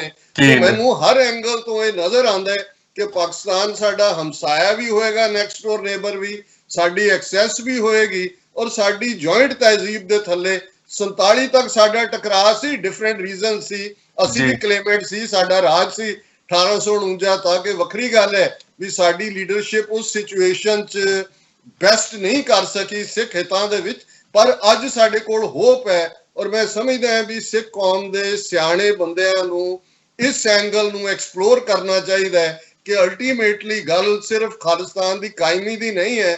ਅਸੀਂ ਉਹਦੇ ਲਈ ਇੱਕ ਬਲੂ ਪ੍ਰਿੰਟ, ਜਿੱਥੇ ਕਿ ਦੁਨੀਆ, ਜਿਵੇਂ ਤੁਸੀਂ ਕਿਹਾ, ਲੈ ਦੇ ਕੇ ਲੜਾਈਆਂ ਵਪਾਰਕ ਨੇ, ਹੋਰ ਅਮਰੀਕਾ ਚੀਨ ਦਾ ਬਾਰਡਰ ਨਹੀਂ ਲੱਗਦਾ, ਵਿੱਚ ਸਮੁੰਦਰ ਹੈ, ਇਧਰੋਂ ਪੈਸੀਫਿਕ ਲੱਗਦਾ, ਵਿਚਾਲੇ ਕਿੰਨਾ ਕੁਛ ਹੈ, ਲੇਕਿਨ ਲੜਾਈ ਅਲਟੀਮੇਟਲੀ ਇਹੀ ਹੈ ਕਿ ਭਾਈ ਦੁਨੀਆ ਦੇ ਵਿੱਚ ਵਪਾਰਕ ਤੌਰ ਦੇ ਉੱਤੇ ਕਿਹਦੀ ਜਿਹੜੀ ਹੈ ਸੁਪਰੀਮੇਸੀ ਹੋਣੀ ਹੈ। ਸੋ ਅਸੀਂ ਇਸ ਰਿਐਲਿਟੀ ਨੂੰ ਸਮਝੀਏ, ਬਜਾਏ ਕਿ ਸਿਰਫ ਤੇ ਸਿਰਫ ਇੱਕ ਹਿਊਮਨ ਰਾਈਟਸ ਦੀ ਗੱਲ ਹੀ ਅਸੀਂ ਕਰਦੇ ਹਾਂ। ਹਿਊਮਨ ਰਾਈਟਸ ਇੱਕ ਸਟਿਕ ਹੈ, ਜਿੰਨਾ ਕਿ ਮੈਂ ਸਮਝਿਆ ਇਹ ਸਾਰੇ ਪਾਰਟ ਨੂੰ ਉਹ ਜਿੱਥੇ ਲੋੜ ਪੈਂਦੀ ਹੈ ਵਰਤ ਲੈਂਦੇ ਨੇ। ਅਦਰਵਾਈਜ਼ ਮੈਨੂੰ ਲੱਗਦਾ ਹੈ ਵੀ ਅਲਟੀਮੇਟਲੀ ਦੁਨੀਆ ਦੇ ਵਿੱਚ ਪੈਸਾ ਹੀ ਡਿਸਾਈਡਿੰਗ ਫੈਕਟਰ ਹੁੰਦਾ ਹੈ, ਐਮਪਾਇਰਸ ਦੇ ਰਾਈਜ਼ ਦਾ ਵੀ ਔਰ ਡਿੱਗਣ ਦਾ ਵੀ, ਔਰ ਕਿਸੇ ਦੀ ਯੂਜ਼ਫੁਲਨੈਸ ਵੀ ਜਿਹੜੀ ਹੈ ਉਸ ਦੀ ਇਕਨੋਮਿਕਲ ਸਿਚੁਏਸ਼ਨ ਦੇ ਉੱਤੇ ਹੀ ਡਿਪੈਂਡ ਕਰਦੀ ਹੈ ਕਿਸੇ ਦੂਸਰੀ ਪਾਵਰ ਦੇ ਲਈ। ਬਿਲਕੁਲ, ਬਹੁਤ ਵਧੀਆ ਤਰੀਕੇ ਨਾਲ ਤੁਸੀਂ ਇਹਨਾਂ ਘਟਨਾਵਾਂ ਦਾ ਬਰੀਕੀ ਦੇ ਨਾਲ, ਮੈਨੂੰ ਲੱਗਦਾ ਕਿ ਜੇ ਆਪਾਂ 35-40 ਘੰਟੇ ਵੀ ਬੈਠੇ ਰਹੀਏ ਨਾ, ਤਾਂ ਤੁਹਾਡੇ ਕੋਲ ਇੰਨਾ ਖਜ਼ਾਨਾ ਕਿ ਤੁਸੀਂ ਬੋਲਦੇ ਜਾਓਗੇ ਤੇ ਅਸੀਂ ਸੁਣਨੋਂ ਨਹੀਂ ਥੱਕਾਂਗੇ। ਪਰ ਸਵਾਲ ਹੁਣ ਇਹ ਪੈਦਾ ਹੁੰਦਾ ਕਿ ਆਟੋਮਨ ਐਮਪਾਇਰ ਦੀ ਇੱਕ ਤਰ੍ਹਾਂ ਰਾਜਧਾਨੀ ਰਿਹਾ ਟਰਕੀ, ਤੇ ਹੁਣ ਇੱਕ ਵਾਰ ਫੇਰ ਟਰਕੀ ਦੀ ਅਹਿਮੀਅਤ ਵੱਧ ਗਈ ਹੈ, ਖਾਸ ਕਰਕੇ ਨਵੀਂ ਸਫਬੰਦੀ ਹੋਈ ਹੈ, ਗਰੁੱਪਬਾਜ਼ੀ ਹੋਈ ਹੈ, ਉਹਦੇ 'ਚ ਚੀਨ ਦੇ ਨੇੜੇ ਆਉਣਾ ਟਰਕੀ ਦਾ, ਪਾਕਿਸਤਾਨ, ਚੀਨ ਤੇ ਟਰਕੀ, ਇਹਨਾਂ ਵੱਲੋਂ ਇੱਕ ਤਰ੍ਹਾਂ ਦੇ ਮੁਹਾਜ਼ ਖੜਾ ਕਰਨ ਦੀ ਇੱਕ ਸ਼ੁਰੂਆਤ ਕਰ ਦਿੱਤੀ ਗਈ ਸੀ 2 ਸਾਲ ਪਹਿਲਾਂ। ਤੇ ਹੁਣ ਨਵੇਂ ਜਿਹੜੇ ਦ੍ਰਿਸ਼ਟੀਕੋਣ ਨੇ ਉਹਨਾਂ ਦੇ ਵਿੱਚ ਬੀਤੇ ਦਿਨਾਂ ਦੇ ਵਿੱਚ ਸਾਊਦੀ ਅਰਬੀਆ ਤੇ ਇਜ਼ਰਾਈਲ ਨੇੜੇ ਆ ਗਏ ਨੇ। ਇਹਦੇ ਕੀ ਮਾਨੇ ਰਹਿਣਗੇ ਅਗਲੀ ਜਿਹੜੀ ਵਪਾਰਕ ਦ੍ਰਿਸ਼ਟੀਕੋਣ ਤੋਂ ਜਾਂ ਅਸੀਂ ਫੌਜੀ ਦ੍ਰਿਸ਼ਟੀਕੋਣ ਤੋਂ ਨਵੀਂ ਗੁੱਟਬਾਜ਼ੀ ਆ, ਉਹਦੇ ਚ ਇਹਨਾਂ ਦੇ ਮਾਨੇ ਕੀ ਰਹਿਣਗੇ, ਇਜ਼ਰਾਈਲ ਤੇ ਸਾਊਦੀ ਅਰਬੀਆ ਦੇ? ਦੇਖੋ, ਬੜਾ ਖੂਬਸੂਰਤ ਸਵਾਲ ਹੈ ਤੁਹਾਡਾ। ਮੈਂ ਇਸ ਦੀ ਐਗਜ਼ੈਕਟ ਗੱਲ ਕਰਨ ਤੋਂ ਪਹਿਲਾਂ ਇਹ ਦੱਸਦੇ ਹਾਂ ਕਿ ਇਸਲਾਮ ਲਗਭਗ 1450 ਸਾਲ ਪੁਰਾਣਾ ਹੈ। 1450 ਸਾਲ ਪਹਿਲਾਂ ਹਜ਼ਰਤ ਸਾਹਿਬ ਦੀ ਆਮਦ ਹੁੰਦੀ ਹੈ, ਜਿਹਦੇ ਨਾਲ ਇਸਲਾਮ ਆਉਂਦਾ ਹੈ। ਲੇਕਿਨ ਇਹ ਸਾਰੇ ਮਿਡਲ ਈਸਟ ਤੋਂ ਲੈ ਕੇ ਮੌਜੂਦਾ ਟਰਕੀ ਜਾਂ ਸੈਂਟਰਲ ਏਸ਼ੀਅਨ ਰਿਪਬਲਿਕਸ ਤੱਕ ਇਹ ਕਬੀਲਿਆਂ ਦਾ ਖਿੱਤਾ ਸੀ। ਜੇ ਅਸੀਂ ਆਪਣੀ ਵੀ ਪੰਜਾਬ ਦੇ ਵਿੱਚ ਜਿਹੜੇ ਕਬੀਲੇ ਆ ਕੇ ਜਿਨ੍ਹਾਂ ਨੇ ਇਸ ਥਾਂ ਦੇ ਉੱਤੇ ਆਪਣੀ ਥਾਂ ਬਣਾਈ, ਇਹਨਾਂ ਦਾ ਵੀ ਜਿਵੇਂ ਸਕੀਥੀਅਨ ਕਬੀਲੇ ਬਹੁਤ ਸਾਰੇ ਸੈਂਟਰਲ ਏਸ਼ੀਆ ਚੋਂ ਆਉਂਦੇ ਨੇ। ਔਰ ਕਈ ਵਾਰ, ਕਿਉਂਕਿ ਬਹੁਤ ਵਾਰ ਸਾਨੂੰ ਲੱਗਦਾ ਹੁੰਦਾ ਹੈ ਕਿ ਜੀ ਇਹ ਮੁਸਲਮਾਨਾਂ ਨਾਲ ਕਿਉਂ ਲੜਦੇ ਨੇ, ਉਹ ਤਾਂ ਹਮ ਮਜ਼ਹਬ ਨੇ, ਸਾਊਦੀ ਅਰੇਬੀਆ ਵੀ ਮੁਸਲਮਾਨ ਹੈ, ਤੁਰਕੀ ਵੀ ਹੈ, ਈਰਾਨ ਇਰਾਕ ਲੜੇ, ਇਹ ਵੀ ਮੁਸਲਮਾਨ ਨੇ ਆਪਸ ਚ। ਔਰ ਇਹ ਕੀ ਹੈ ਗੱਲ, ਦੇਖੋ ਦੇਖਣ ਵਾਲੀ ਇਹ ਹੈ, ਅਗੇਨ ਹਿੱਤਾਂ ਦੀ ਗੱਲ ਹੈ। ਜਿਵੇਂ ਕਿਸੇ ਸਿਆਣੇ ਨੇ ਕਿਹਾ ਸੀ ਕਿ there are no permanent friends or foes, permanent only are interests, ਕਿ ਕੋਈ ਪੱਕਾ ਦੋਸਤ ਜਾਂ ਦੁਸ਼ਮਣ ਨਹੀਂ ਹੁੰਦਾ, ਹਿੱਤ ਹੁੰਦੇ। ਔਰ ਹਿਸਟਰੀ ਥੋੜੀ ਜਿਹੀ ਕੰਪਲੈਕਸ ਬਣ ਜਾਂਦੀ ਹੈ। ਜੇ ਮੈਂ 4 ਵੱਡੇ ਕਬੀਲਿਆਂ ਦੀ ਗੱਲ ਕਰਾਂ, ਜਿਨ੍ਹਾਂ ਨੂੰ ਜੇ ਤੁਸੀਂ ਇਸ 1400 ਸਾਲ ਦੇ ਪੀਰੀਅਡ 'ਚ ਵੀ ਦੇਖੋ, ਕਿਉਂਕਿ ਉਸ ਤੋਂ ਬਹੁਤ ਪਹਿਲਾਂ ਲਾਈਨਸ ਡਰਾ, ਉਹਨਾਂ 'ਚ ਇੱਕ ਤਾਂ ਅਰਬ ਕਬੀਲੇ ਨੇ ਜਿਹਦੇ 'ਚ ਬਹੁਤ ਸਾਰਾ ਅੱਜ ਦਾ ਮਿਡਲ ਈਸਟ ਆ ਜਾਂਦਾ ਹੈ। ਇਸੇ ਤਰ੍ਹਾਂ ਤੁਰਕ ਕਬੀਲੇ ਨੇ, ਜਿਨ੍ਹਾਂ ਤੁਰਕਾਂ ਦਾ ਆਟੋਮਨ ਅੰਪਾਇਰ ਜਿਨ੍ਹਾਂ ਨੇ ਬਣਾਇਆ, ਅੱਜ ਟਰਕੀ ਦੇ ਰੂਪ ਦੇ ਵਿੱਚ ਉਹਨਾਂ ਦਾ ਮੁਲਕ ਹੈ। ਫਿਰ ਕੁਰਦ ਕਬੀਲਾ, ਹੁਣ ਕੁਰਦਾਂ ਦੀ ਗਿਣਤੀ ਲਗਭਗ ਸਿੱਖਾਂ ਜਿੰਨੀ ਹੈ, 30 ਮਿਲੀਅਨ। ਬਹੁਤ ਬਹਾਦਰ ਰਹੇ ਨੇ, ਜਿਹਨੇ ਕਿੰਗ ਰਿਚਰਡ ਬ੍ਰਿਟਨ ਉਹਨਾਂ ਨੂੰ ਹਾਰ ਦਿੱਤੀ। ਸਲਾਉਦੀਨ ਦਾ ਬਹੁਤ ਵੱਡਾ ਯੋਧਾ, ਉਹ ਵੀ ਕੁਰਦ ਸੀ। ਲੇਕਿਨ ਕੁਰਦ ਜਿਹੜੇ ਨੇ ਉਹ ਇਸ ਮੈਪ ਮੇਕਿੰਗ 'ਚ ਫਸ ਗਏ। ਇੱਕ ਵੱਡਾ ਹਿੱਸਾ ਜਿਹੜਾ ਉਹਨਾਂ ਦਾ ਟਰਕੀ 'ਚ ਫਸਿਆ ਹੋਇਆ ਹੈ, ਇੱਕ ਇਰਾਕ 'ਚ ਨੇ, ਈਰਾਨ 'ਚ ਨੇ, ਸੀਰੀਆ 'ਚ ਨੇ, ਔਰ ਮਾਰ ਕੁੱਟ ਖਾ ਰਹੇ ਨੇ ਸਾਰੇ ਪਾਸਿਓਂ। ਸੋ ਕੁਰਦ ਕਬੀਲੇ, ਤੁਰਕ ਜਿਹੜੇ ਨੇ, ਉਹਨਾਂ ਦੇ ਟਰਕ ਕਬੀਲੇ, ਅਰਬ। ਔਰ ਇਹਦੇ ਨਾਲ ਫਿਰ ਅਸੀਂ ਜਦੋਂ ਸਿਵਲਾਈਜੇਸ਼ਨ ਦੀ ਗੱਲ ਕੀਤੀ, ਮੈਂ ਇੱਕ ਦੱਸਣਾ ਭੁੱਲ ਗਿਆ, ਪਰਸ਼ੀਅਨ ਐਮਪਾਇਰ, ਜਿਹਨੂੰ ਅੱਜ ਅਸੀਂ ਈਰਾਨ ਕਹਿੰਦੇ ਹਾਂ। ਈਰਾਨ ਦਾ ਸ਼ਾਬਦਿਕ ਅਰਥ ਜਿਹੜਾ ਹੈ ਉਹ ਆਰੀਆ ਹੁੰਦਾ, ਆਰੀਅਨ। ਜਿਵੇਂ ਇੱਧਰ ਇਹਨਾਂ ਨੇ ਆਰੀਆ ਕੁਲੀਨ, ਜਿਹੜਾ ਹਾਇਰ ਅਪ ਹੈ। ਲੇਕਿਨ ਜਦੋਂ ਇਸਲਾਮ ਦੇ ਹਵਾਲੇ ਨਾਲ ਅਸੀਂ ਦੇਖਦੇ ਹਾਂ ਤੇ ਫਿਰ ਵਕਤ ਪਾ ਕੇ ਪਰਸ਼ੀਅਨ ਐਮਪਾਇਰ ਦੇ ਵਿੱਚ ਸ਼ੀਆ ਇਸਲਾਮ ਉੱਭਰਿਆ, ਅਰਬਾਂ ਦੇ ਵਿੱਚ ਜਿਹੜਾ ਉਹ ਸੁੰਨੀ ਸੀ। ਤੁਰਕ ਜਿਹੜੇ ਨੇ ਬੇਸ਼ੱਕ ਉਹ ਇਸਲਾਮ 'ਚ ਵੀ ਆ ਗਏ, ਪਰ ਉਹਨਾਂ ਨੇ ਆਪਣਾ ਜਿਹੜਾ ਕਬੀਲਿਆਂ ਦਾ ਸੀ, ਇਸ ਗੱਲ ਦਾ ਧਿਆਨ ਰਹੇ, ਚੰਗੇਜ਼ ਖਾਨ, ਕੁਬਲੇ ਖਾਨ, ਹਲਾਕੂ, ਅੱਗੋਂ ਦੀ ਔਲਾਦ ਬਾਬਰ ਜਿਹੜਾ ਭਾਰਤ ਵੱਲ ਆਇਆ, ਇਹ ਸਾਰੇ ਜਿਹੜੇ ਨੇ ਇਹ ਤੁਰਕ ਕਬੀਲੇ ਸੀ। ਔਰ ਜਿੱਥੇ ਇਹਨਾਂ ਨੇ ਇਸਲਾਮ ਕਬੂਲ ਕਰਕੇ ਸ਼ਰੀਆ ਵੀ ਲਾਗੂ ਕੀਤੀ, ਬਹੁਤ ਸਾਰੇ ਜਿਹੜੇ ਇਹਨਾਂ ਦੇ ਰਾਜ ਵੇਲੇ ਜਿਹੜੇ ਇਹਨਾਂ ਦੇ ਲਾਅ ਸੀ, ਜਿਵੇਂ ਗੁਰੂ ਅਰਜਨ ਸਾਹਿਬ ਦੀ ਸ਼ਹਾਦਤ ਸ਼ਰੀਅਤ ਦਾ ਫਤਵਾ ਨਹੀਂ ਹੈ। ਯਾਸਾ ਜਿਹੜਾ ਹੈ ਉਹ ਇਹਨਾਂ ਦਾ ਤੁਰਕਾਂ ਦਾ ਕਬੀਲੇ ਦਾ ਕਾਨੂੰਨ ਹੈ ਕਿ ਜਿਹੜਾ ਕੋਈ ਮਜ਼ਹਬੀ ਹੈ ਉਹਦਾ ਖੂਨ ਜਿਹੜਾ ਜ਼ਮੀਨ ਤੇ ਨਾ ਡਿਗੇ। ਸੋ ਇਹ ਇੱਕ ਮੈਂ ਸਾਈਡ ਤੇ ਰੈਫਰੈਂਸ ਦੇ ਰਿਹਾ। ਤੁਰਕਾਂ ਦਾ ਇਹਦੇ ਬਾਵਜੂਦ ਕਿ ਉਹਨਾਂ ਨੇ 600-700 ਸਾਲ, ਜਿਹਨੂੰ ਉਸਮਾਨੀਆ ਸਲਤਨਤ ਕਹਿੰਦੇ ਨੇ, ਇਹ ਵੈਸਟ ਵਾਲੇ ਆਟੋਮਨ ਅੰਪਾਇਰ ਕਹਿੰਦੇ ਨੇ, ਦੁਨੀਆ ਦੇ ਇੱਕ ਵੱਡੇ ਹਿੱਸੇ ਤੇ ਉਹਨਾਂ ਦਾ ਕੰਟਰੋਲ ਰਿਹਾ। ਪਰ ਉਹ ਬਾਈ ਐਂਡ ਲਾਰਜ, ਹਾਲਾਂ ਇੱਕ ਗੱਲ ਇੱਥੇ ਹੋਰ ਧਿਆਨ ਰਹੇ, ਜਿਹੜਾ ਉਸਮਾਨੀਆ ਸਲਤਨਤ ਦਾ ਜਾਂ ਆਟੋਮਨ ਅੰਪਾਇਰ ਦਾ ਹੈਡ ਸੀ, ਉਹ ਖਲੀਫਾ ਵੀ ਹੁੰਦਾ ਸੀ, ਕੈਲੀਫੇਟ ਨੂੰ ਕਹਿੰਦੇ ਨੇ। ਔਰ ਉਹ ਇਸਲਾਮਿਕ ਵਰਲਡ ਦੇ ਵਿੱਚ ਉਹਦਾ ਵਰਡ ਫਾਈਨਲ ਹੁੰਦਾ ਸੀ। ਖਲੀਫੇ ਦਾ ਇੱਕ ਵੱਖਰਾ ਕਨਸੈਪਟ ਹੈ, ਪਰ ਉਹਨਾਂ ਦੀ ਪਹੁੰਚ ਕਦੇ ਵੀ ਮਿਡਲ ਈਸਟ, ਸਾਊਦੀ ਅਰੇਬੀਆ ਤਾਂ ਉਹਨਾਂ ਦੇ ਅਧੀਨ ਸੀ। ਔਰ ਜ਼ਾਹਿਰ ਹੈ ਕਬੀਲਿਆਂ ਦਾ ਆਪਸੀ ਕੋਈ ਇਹ ਨਹੀਂ ਹੈ ਵੀ ਕੋਈ ਕਾਈਂਡਨੈਸ, ਕੋਈ ਦੁੱਧ ਤੇ ਜਲੇਬੀਆਂ ਖਵਾਉਂਦੇ ਰਹੇ ਨੇ ਇੱਕ ਦੂਜੇ ਨੂੰ, ਜ਼ੁਲਮ ਵੀ ਕਰਦੇ ਨੇ। ਇਹ ਮਜ਼ਹਬ ਦਾ ਕਈ ਵਾਰੀ ਐਵੇਂ ਢਕਵੰਜ ਵੀ ਹੁੰਦਾ ਹੈ। ਅਲਟੀਮੇਟਲੀ ਡੋਮੀਨੈਂਸ ਹੁੰਦੀ ਹੈ ਸਿਆਸਤ ਦੇ ਥੱਲੇ।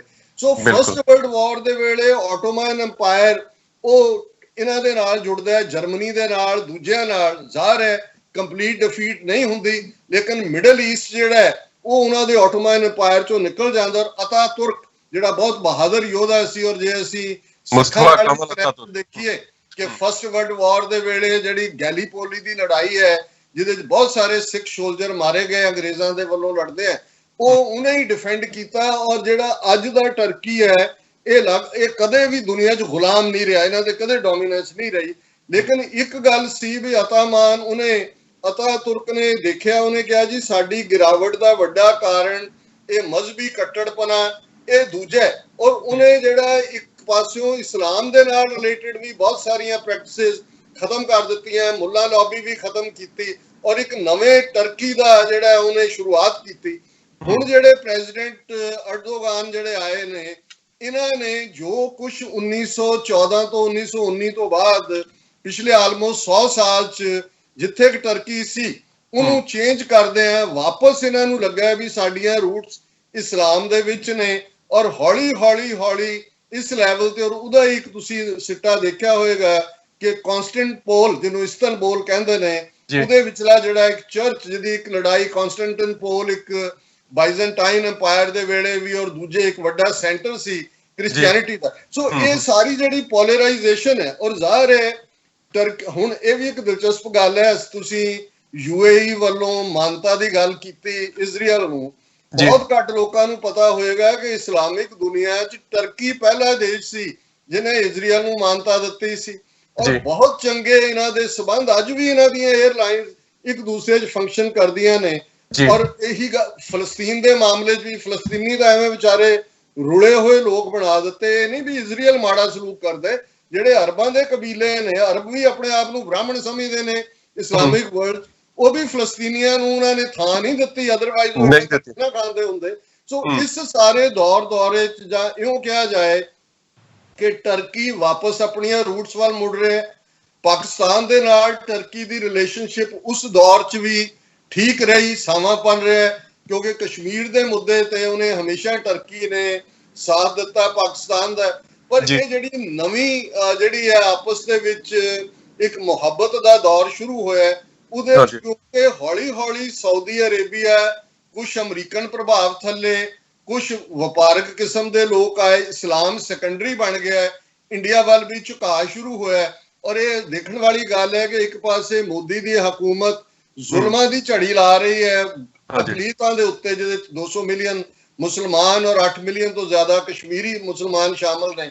ਉੱਥੇ ਉਹ UAE ਦੀ ਹਕੂਮਤ ਹੋਏ, ਉਹਨੇ ਵੀ ਸੱਦ ਕੇ ਮੋਦੀ ਨੂੰ ਹਾਈਐਸਟ ਸਿਵਿਲੀਅਨ ਅਵਾਰਡ ਦਿੱਤਾ ਹੈ, ਸਾਊਦੀ ਅਰੇਬੀਆ ਦੀ ਹਕੂਮਤ ਨੇ ਵੀ ਦਿੱਤਾ ਹੈ। ਹੁਣ ਇਹ ਜਿਹੜੇ ਹਾਰਟ ਬਰਨਿੰਗ ਕ੍ਰੀਏਟ ਹੋਈ ਹੌਲੀ ਹੌਲੀ, ਜਿਹੜੇ ਹਮਦਰਦੀ ਰੱਖਦੇ ਸੀ ਕਿ ਭਾਈ ਇਹ ਕਿੱਧਰ ਨੂੰ ਤੁਰ ਪਏ ਨੇ। ਫਿਰ ਯੂਨਾਈਟਿਡ ਨੇਸ਼ਨਸ ਦਾ ਜਦੋਂ ਸੈਸ਼ਨ ਪਿਛਲੇ ਸਾਲ ਹੁੰਦਾ, ਇਮਰਾਨ ਖਾਨ ਬੜੀ ਇੱਕ ਹੌਕਿਸ਼ ਵੋਕਲ ਲਾਈਨ ਲੈਂਦੇ ਨੇ ਕਸ਼ਮੀਰੀਆਂ ਦੇ ਹੱਕ 'ਚ, ਜੇ ਉਹਨਾਂ ਨੂੰ ਹਮਾਇਤ ਦਿੰਦੇ ਨੇ ਤਾਂ ਟਰਕੀ ਔਰ ਮਲੇਸ਼ੀਆ।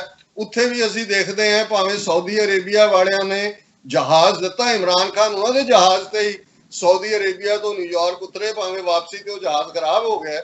ਲੇਕਿਨ ਇਹਦੇ ਨਾਲ ਅਸੀਂ ਦੇਖਦੇ ਹਾਂ ਕਿ ਇਹ ਨਵੀਂ ਲਾਈਨ ਸ਼ੁਰੂ ਹੋਈ ਕਿ ਇਸਲਾਮਿਕ ਮੁਲਕਾਂ ਦੇ ਵਿੱਚ, ਕਿਉਂਕਿ OIC ਦੀ ਆਲਮੋਸਟ ਲੀਡਰਸ਼ਿਪ ਸਾਊਦੀ ਅਰੇਬੀਆ ਦੇ ਕੋਲ ਹੈ 57 ਮੁਲਕਾਂ ਦੀ। ਸੋ ਇਹ ਇੱਕ ਥਾਟ ਆਇਆ ਕਿ ਭਾਈ ਜੇ ਹੁਣ ਐਗਰੈਸਿਵ ਸਟੈਂਸ ਕਰਨਾ ਹੈ, ਸਾਊਦੀ ਅਰੇਬੀਆ ਨੇ ਕਿਤੇ ਨਾ ਕਿਤੇ ਆਪਣੀ ਪੋਜੀਸ਼ਨ ਕੰਪਰੋਮਾਈਜ਼ ਕਰ ਲਈ ਹੈ। ਔਰ ਮਹਾਥਰ ਜਿਹੜੇ ਮਲੇਸ਼ੀਆ ਦੇ ਬਜ਼ੁਰਗ ਪ੍ਰਾਈਮ ਮਿਨਿਸਟਰ ਜਿਹਨੇ ਮਲੇਸ਼ੀਆ ਦਾ ਕਾਇਆ ਕਲਪ ਕੀਤਾ, ਜਦੋਂ ਅਸੀਂ ਮਲੇਸ਼ੀਆ ਦੀ ਗੱਲ ਕਰਦੇ ਹਾਂ, ਸਿੱਖਾਂ ਦੀ 6ਵੀਂ ਜਨਰੇਸ਼ਨ ਮਲੇਸ਼ੀਆ 'ਚ ਰਹਿੰਦੀ ਹੈ, 200 ਤੋਂ ਜ਼ਿਆਦਾ ਗੁਰਦੁਆਰੇ ਨੇ, 2 ਲੱਖ ਤੋਂ ਜ਼ਿਆਦਾ ਸਿੱਖ ਨੇ। ਮੈਂ ਇਸ ਲਈ ਮੈਂਸ਼ਨ ਕਰ ਰਿਹਾ, ਕਈ ਵਾਰ ਸਾਡੇ ਜਿਨ੍ਹਾਂ ਨੂੰ ਬਹੁਤਾ ਪੜ੍ਹਨ ਲਿਖਣ ਦਾ ਨਹੀਂ ਹੈ, ਉਹ ਇਸਲਾਮ ਦੇ ਨਾਲ ਸਾਡੀ ਇੱਕ ਹੌਸਟਿਲਿਟੀ ਸ਼ੋ ਕਰਦੇ ਨੇ। ਮਲੇਸ਼ੀਆ ਦੇ ਵਿੱਚ ਸਿੱਖ 6ਵੀਂ ਜਨਰੇਸ਼ਨ ਹੈ, ਪੁਲਿਸ ਚੀਫ ਵੀ ਨੇ, ਉਹਨਾਂ ਦੇ ਸਿਸਟਮ 'ਚ ਵੀ ਨੇ, ਔਰ ਮਹਾਤਰ ਜਿਹੜਾ ਸਭ ਤੋਂ ਵੱਡਾ ਐਡਮਾਇਰਰ ਰਿਹਾ। ਲੇਕਿਨ ਅਨਫੋਰਚੂਨੇਟਲੀ ਹੁਣ ਮਹਾਤਰ ਜਿਹੜਾ ਉਹਨੇ ਲੂਜ਼ ਕੀਤਾ ਆਪਣੇ ਕੰਪੀਟੀਟਰ ਤੋਂ, ਔਰ ਉੱਥੇ ਜਿਹੜਾ ਹੁਣ ਰੂਲਰ ਹੈ ਉਹ ਫੇਰ ਟੁਵਰਡਸ ਇੰਡੀਆ ਝੁਕਿਆ। ਸੋ ਲੈ ਦੇ ਕੇ ਇਸ ਵੇਲੇ ਟਰਕੀ ਔਰ ਪਾਕਿਸਤਾਨ ਇਹੀ ਇੱਕ ਬਲੌਕ 'ਚ ਨੇ, ਪਰ ਇਹ ਬਿਟਰਨੈਸ ਇਸ ਪਾਸੇ ਵੱਲ ਜਾ ਰਹੀ ਹੈ ਕਿ ਜੇ ਪਾਕਿਸਤਾਨ ਦੇ ਫੋਰਨ ਮਿਨਿਸਟਰ ਜਿਹੜੇ ਨੇ ਉਹਨਾਂ ਨੇ ਕਿਹਾ ਕਿ ਭਾਈ OIC ਵਾਲੇ ਮੀਟਿੰਗ ਸੱਦਣ ਕਸ਼ਮੀਰ ਤੇ, ਅਦਰਵਾਈਜ਼ ਜਿਹੜਾ ਅਸੀਂ ਦੇਖਾਂਗੇ ਵੀ ਕੀ ਕਰਨਾ। ਨਾਲ ਦੀ ਨਾਲ ਸਾਊਦੀ ਅਰੇਬੀਆ ਨੇ ਕਿਹਾ ਜੀ ਆ $1 ਬਿਲੀਅਨ ਜਿਹੜਾ ਤੇਲ ਤੁਹਾਨੂੰ ਦਿੱਤਾ ਸੀ ਉਹਦੇ ਸਾਨੂੰ ਪੈਸੇ ਦਿਓ। ਔਰ ਉਸ ਸਾਰੇ ਦਾ ਨਤੀਜਾ ਬਿਟਰਨੈਸ ਇੱਥੋਂ ਤੱਕ ਆਈ ਕਿ ਪਾਕਿਸਤਾਨ ਦੇ ਫੌਜੀ ਚੀਫ ਕਮਰ ਜਾਵੇਦ ਬਾਜਵਾ ਇਸ ਵੇਲੇ ਜਦੋਂ ਅਸੀਂ ਗੱਲਬਾਤ ਕਰ ਰਹੇ ਹਾਂ ਸਾਊਦੀ ਅਰੇਬੀਆ ਬੈਠੇ ਨੇ।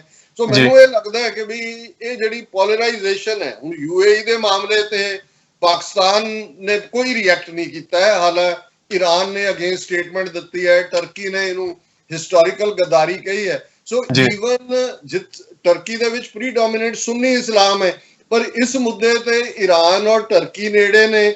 ਚਾਈਨਾ ਨੇ ਵੈਲਕਮ ਕੀਤਾ ਹੈ ਕਿਉਂਕਿ ਚਾਈਨਾ ਦੀ ਇਜ਼ਰਾਈਲ ਦੇ ਨਾਲ ਵੀ ਬਰਾਬਰ ਟ੍ਰੇਡ ਹੈ, ਉਹਨਾਂ ਦੀ ਇੱਕ ਪੋਰਟ ਵੀ ਉਹ ਡਿਵੈਲਪ ਕਰ ਰਹੇ ਨੇ, UAE ਨਾਲ ਵੀ ਕਰ ਰਹੇ ਨੇ।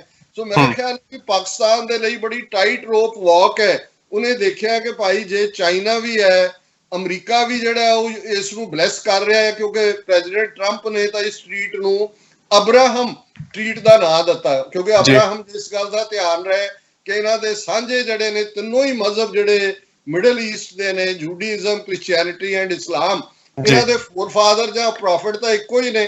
ਅਬਰਾਹਮ ਯਹੂਦੀ ਵੀ, ਈਸਾਈ ਵੀ, ਮੁਸਲਮਾਨ ਹਜ਼ਰਤ ਇਬਰਾਹੀਮ ਕਹਿੰਦੇ ਨੇ, ਔਰ ਇਹ ਇਬਰਾਹੀਮ ਦੇ ਹੀ ਬੱਚੇ ਨੇ। ਇਸ ਲਈ ਈਵਨ ਟਰੰਪ ਨੇ ਕਿਹਾ ਵੀ ਇਹ ਯਹੂਦੀਆਂ ਔਰ ਮੁਸਲਮਾਨਾਂ ਦਾ UAE ਦਾ ਨੇੜੇ ਆਣਾ ਇਵੇਂ ਹੀ ਹੈ ਜਿਵੇਂ ਅਬਰਾਹਮ ਦਾ ਉਹਨੇ ਨਾਂ ਹੀ ਜਿਹੜਾ ਇਹਨੂੰ ਅਬਰਾਹਮ ਸਮਝੌਤਾ ਕਿਹਾ।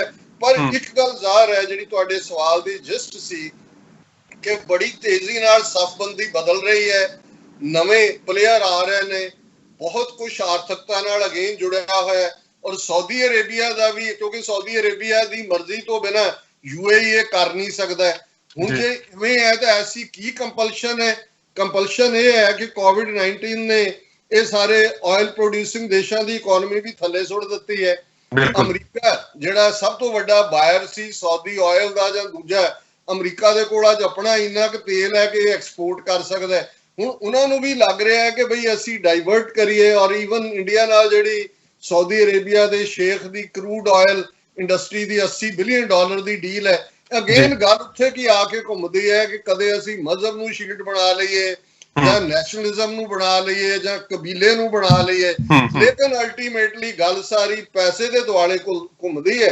ਔਰ ਮੈਂ ਸਮਝਦਾ ਵੀ ਸਿੱਖ ਨੁਕਤਾ ਨਿਗਾਹ ਤੋਂ ਸਾਡੇ ਲਈ ਇਹ ਬੜਾ ਅਹਿਮ ਹੈ ਕਿ ਅਸੀਂ ਇਹਨਾਂ ਸਾਰੀਆਂ ਡਿਵੈਲਪਮੈਂਟਸ ਨੂੰ ਆਪਣੇ ਐਡਵਾਂਟੇਜ ਲਈ ਵਰਤੀਏ। ਅਸੀਂ ਵੀ ਜਿਓਗ੍ਰਾਫਿਕਲੀ ਉਹਨਾਂ ਦੋ ਸਿਵਲਾਈਜੇਸ਼ਨ, ਮੋਰਾਕੋ ਤੋਂ ਵਾਗਾ ਤੱਕ ਇਸਲਾਮਿਕ ਸਿਵਲਾਈਜੇਸ਼ਨ, ਜਮਨਾ ਪਾਰ ਦੀ ਇਨਟੋਲਰੈਂਟ ਹਿੰਦੂਤਵੀ ਜਿਹਨੂੰ ਇਹ ਅੱਜ ਕਹਿੰਦੇ ਨੇ ਸਿਵਲਾਈਜੇਸ਼ਨ, ਉਹਦੇ ਵਿਚਕਾਰ ਹੈ। ਸਾਡੇ ਕੋਲ ਬਿਊਟੀ ਹੈ ਕਿ ਅਸੀਂ, ਸਾਡੀ ਆਈਡੀਓਲੋਜੀ ਆਲ ਟਾਈਮ ਟੈਸਟਡ ਹੈ। ਜੇ ਅਸੀਂ ਦੇਖੀਏ UN ਚਾਰਟਰ, ਇੰਟਰਨੈਸ਼ਨਲ ਲਾਅ, ਸਾਰੇ ਉਹਦੇ ਤੇ ਹੀ ਨੇ ਜੋ ਗੁਰੂ ਨਾਨਕ ਸਾਹਿਬ ਦਾ 5 ਸਦੀਆਂ ਪਹਿਲਾਂ ਦਾ ਉਪਦੇਸ਼ ਸੀ। ਔਰ 5 ਮਿਲੀਅਨ ਸਿੱਖ ਡਾਇਸਪੋਰਾ ਜਿਹੜਾ ਦੁਨੀਆ ਦੇ ਲਗਭਗ 150 ਦੇਸ਼ਾਂ ਦੇ ਵਿੱਚ ਬੈਠਾ ਹੋਇਆ ਹੈ। ਸਾਡੀ ਪੋਲੀਟੀਕਲ ਰਿਟ ਵੀ ਹੈ, ਉਹ ਕੈਨੇਡਾ ਹੋਏ, ਉਹ ਇੰਗਲੈਂਡ ਹੋਏ ਜਾਂ ਅਮਰੀਕਾ, ਜੇ 50 ਤੋਂ ਜ਼ਿਆਦਾ ਕਾਂਗਰਸਮੈਨ US ਕਾਂਗਰੈਸ਼ਨਲ ਸਿੱਖ ਕਾਕਸ ਦਾ ਹਿੱਸਾ ਨੇ। ਇੱਕ ਨੇਸ਼ਨ ਦਾ ਬੇਕਰੀ ਕੌਮ ਇਸ ਲੈਵਲ ਤੇ, ਔਰ ਇੱਥੇ ਕਿਵੇਂ ਕਿੰਨੀਆਂ ਸਟੇਟਾਂ 'ਚ ਜੈਨੋਸਾਈਡ ਰੈਕਗਨਾਈਜ਼ ਹੋਇਆ ਹੈ, ਸਿੱਖਾਂ ਦੀ ਆਪਣੀ ਵੱਖਰੀ ਹੋਂਦ ਹੈ। ਔਰ ਇਸ ਗੱਲ ਦਾ ਧਿਆਨ ਰਹੇ, ਜਦੋਂ ਕਰਤਾਰਪੁਰ ਕੋਰੀਡੋਰ ਖੁੱਲਿਆ ਮੈਂ ਬੜਾ ਕਲੋਜ਼ਲੀ ਮੋਨੀਟਰ ਕੀਤਾ ਕਿਹਦਾ ਕੀ ਰਿਐਕਸ਼ਨ ਹੈ। ਪਹਿਲੇ 2 ਰਿਐਕਸ਼ਨਸ ਚੋਂ ਚੀਨ ਦਾ ਰਿਐਕਸ਼ਨ ਸੀ, ਚਾਈਨੀਜ਼ ਫੋਰਨ ਮਿਨਿਸਟਰੀ ਦਾ ਵੈਲਕਮ, ਔਰ ਦੂਸਰਾ, ਔਰ ਉਸ ਤੋਂ ਪਹਿਲੇ ਤੁਸੀਂ 8-10 ਮਹੀਨਿਆਂ 'ਚ ਦੇਖੋ ਕਿ ਚਾਈਨਾ ਦਾ ਐਂਬੈਸਡਰ ਭਾਰਤ ਦੇ ਵਿੱਚ ਆਪਣੀ ਵਾਈਫ ਦੇ ਨਾਲ ਦਰਬਾਰ ਸਾਹਿਬ ਦੇ ਦਰਸ਼ਨਾਂ ਨੂੰ ਆਉਂਦਾ ਹੈ, ਲੰਗਰ ਦੇ ਵਿੱਚ ਸੇਵਾ ਕਰਦਾ ਹੈ, ਅਟਾਰੀ ਬਾਰਡਰ ਤੇ ਜਿਹੜਾ ਵਾਹਗਾ ਬਾਰਡਰ ਤੇ ਜਾਂਦਾ ਹੈ। ਹੁਣ ਚਾਈਨਾ ਇੱਕ ਕਮਿਊਨਿਸਟ ਰਜੀਮ, ਇੱਕ ਨਾਸਤਕ ਰਜੀਮ, ਉਹਨਾਂ ਦਾ ਦਰਬਾਰ ਸਾਹਿਬ ਜੋ ਦੂਜੇ ਨਾਲ ਕੀ ਲਾਗਾ ਦੇ ਗਿਆ। ਉਹਨਾਂ ਨੇ ਇਹ ਮੈਸੇਜ ਵੀ ਦਿੱਤਾ ਹੈ ਕਿ ਭਾਈ ਸਾਡਾ ਹੈ, ਕਰਤਾਰਪੁਰ ਕੋਰੀਡੋਰ ਨੂੰ ਵੈਲਕਮ ਕੀਤਾ ਜਾ ਰਿਹਾ, ਸਟੇਟ ਡਿਪਾਰਟਮੈਂਟ ਨੇ ਵੀ ਵੈਲਕਮ ਕੀਤਾ।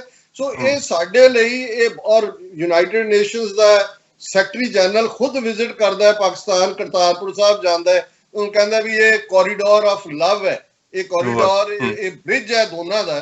ਸੋ ਮੈਂ ਸਮਝਦਾ ਹਾਂ ਕਿ ਜਿਹਨੂੰ UN ਦਾ ਸੈਕਟਰੀ ਜਨਰਲ ਰੈਕਗਨਾਈਜ਼ ਕਰਦਾ ਹੈ, ਜਿਹੜਾ ਮੈਸੇਜ ਗੁਰੂ ਨਾਨਕ ਸਾਹਿਬ ਨੇ ਵੇਈ ਤੋਂ ਬਾਹਰ ਆ ਕੇ ਨਾ ਕੋ ਹਿੰਦੂ ਨਾ ਮੁਸਲਮਾਨ ਦਾ ਦਿੱਤਾ ਸੀ, ਜਿਹਨੂੰ ਪੰਜਾਬ ਦੇ ਖਿੱਤੇ ਦੇ ਲੋਕਾਂ ਨੇ ਬਾਬਾ ਨਾਨਕ ਸ਼ਾਹ ਫਕੀਰ, ਸਿੱਖ ਦਾ ਗੁਰੂ ਮੁਸਲਮਾਨ ਦਾ ਪੀਰ ਇਹ ਕਿਹਾ ਸੀ। ਸੋ ਜ਼ਾਹਰ ਹੈ ਕਿ ਸ਼ਾਹ ਦਾ ਮਤਲਬ ਬਾਦਸ਼ਾਹ ਹੈ, ਸੋਵਰਨ ਹੈ, ਰਾਜ ਸ਼ਕਤੀ ਹੈ। ਪੀਰ ਜਿਹੜੀ ਹੈ ਮੀਰੀ ਪੀਰੀ ਦੀ ਗੱਲ ਹੈ। ਸੋ ਸਾਡੇ ਕੋਲ ਪਰਫੈਕਟ ਆਈਡੀਓਲੋਜੀ ਹੈ।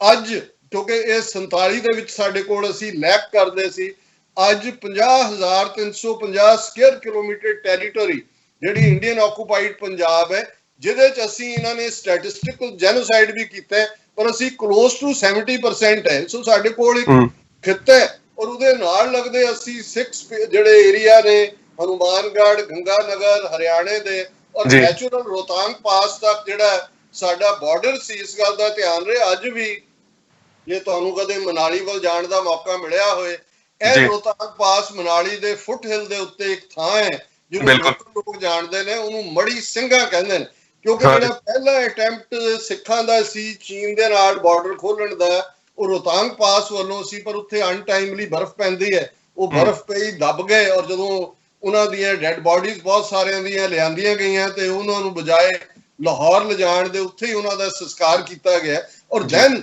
ਫਿਰ ਜਿਹੜਾ ਅਸੀਂ ਦੇਖਦੇ ਹਾਂ ਕਿ 1830 ਤੱਕ ਪਹੁੰਚਦੇ ਹਾਂ, ਸਿੱਖ ਫੌਜ ਦਾ ਜਰਨੈਲ ਜਿਹੜਾ ਜ਼ੋਰਾਵਰ ਸਿੰਘ ਉਹ ਲੱਦਾਖ ਕੰਕਰ ਕਰਦਾ ਹੈ। ਔਰ ਅੱਗੇ ਤੱਕ ਇੱਕ ਵੱਖਰੀ ਕਹਾਣੀ ਹੈ ਕਿ 1842 ਤੱਕ ਪਹੁੰਚਦੇ ਹੈ, ਜਿਹੜੀ ਟ੍ਰੀਟੀ 3 ਧਿਰਾਂ ਦੇ ਵਿਚਕਾਰ ਹੁੰਦੀ ਹੈ, ਸਰਕਾਰੇ ਖਾਲਸਾ ਜੀਓ, emperor of China and lama of Tibet, ਜਿੱਥੇ ਤਿੱਬਤ ਬਫਰ ਸਟੇਟ ਹੈ। ਸੋ ਸਾਡਾ ਭਵਿੱਖ ਦੇ ਖਾਲਿਸਤਾਨ ਦਾ ਬਾਰਡਰ ਵੀ ਚੀਨ ਦੇ ਨਾਲ ਵੀ, ਔਰ ਜਦੋਂ ਮੈਂ ਇਹ ਕਹਿੰਦਾ ਕਿ ਭਾਈ ਬਫਰ ਸਟੇਟ ਦੇ ਤੌਰ ਤੇ ਸਾਡਾ ਇੱਕ ਵੱਡਾ ਰੋਲ ਹੈ ਦੁਨੀਆ ਦੀ, ਸਾਊਥ ਏਸ਼ੀਆ ਜਿੱਥੇ ਹਰ ਦੁਨੀਆ ਦਾ 5ਵਾਂ ਬੰਦਾ ਉੱਥੇ ਵੱਸਦਾ ਹੈ, 1,350 ਮਿਲੀਅਨ ਇੰਡੀਅਨ ਨੇ, ਇੰਨਾ ਤੋਂ ਵੀ ਜ਼ਿਆਦਾ ਚਾਈਨੀਜ਼ ਨੇ, ਔਰ ਬਾਕੀਆਂ ਦਾ ਹਾਲ ਦੇਖੋ, 1/3 ਤੋਂ ਜ਼ਿਆਦਾ ਪਾਪੂਲੇਸ਼ਨ ਉੱਥੇ ਹੈ।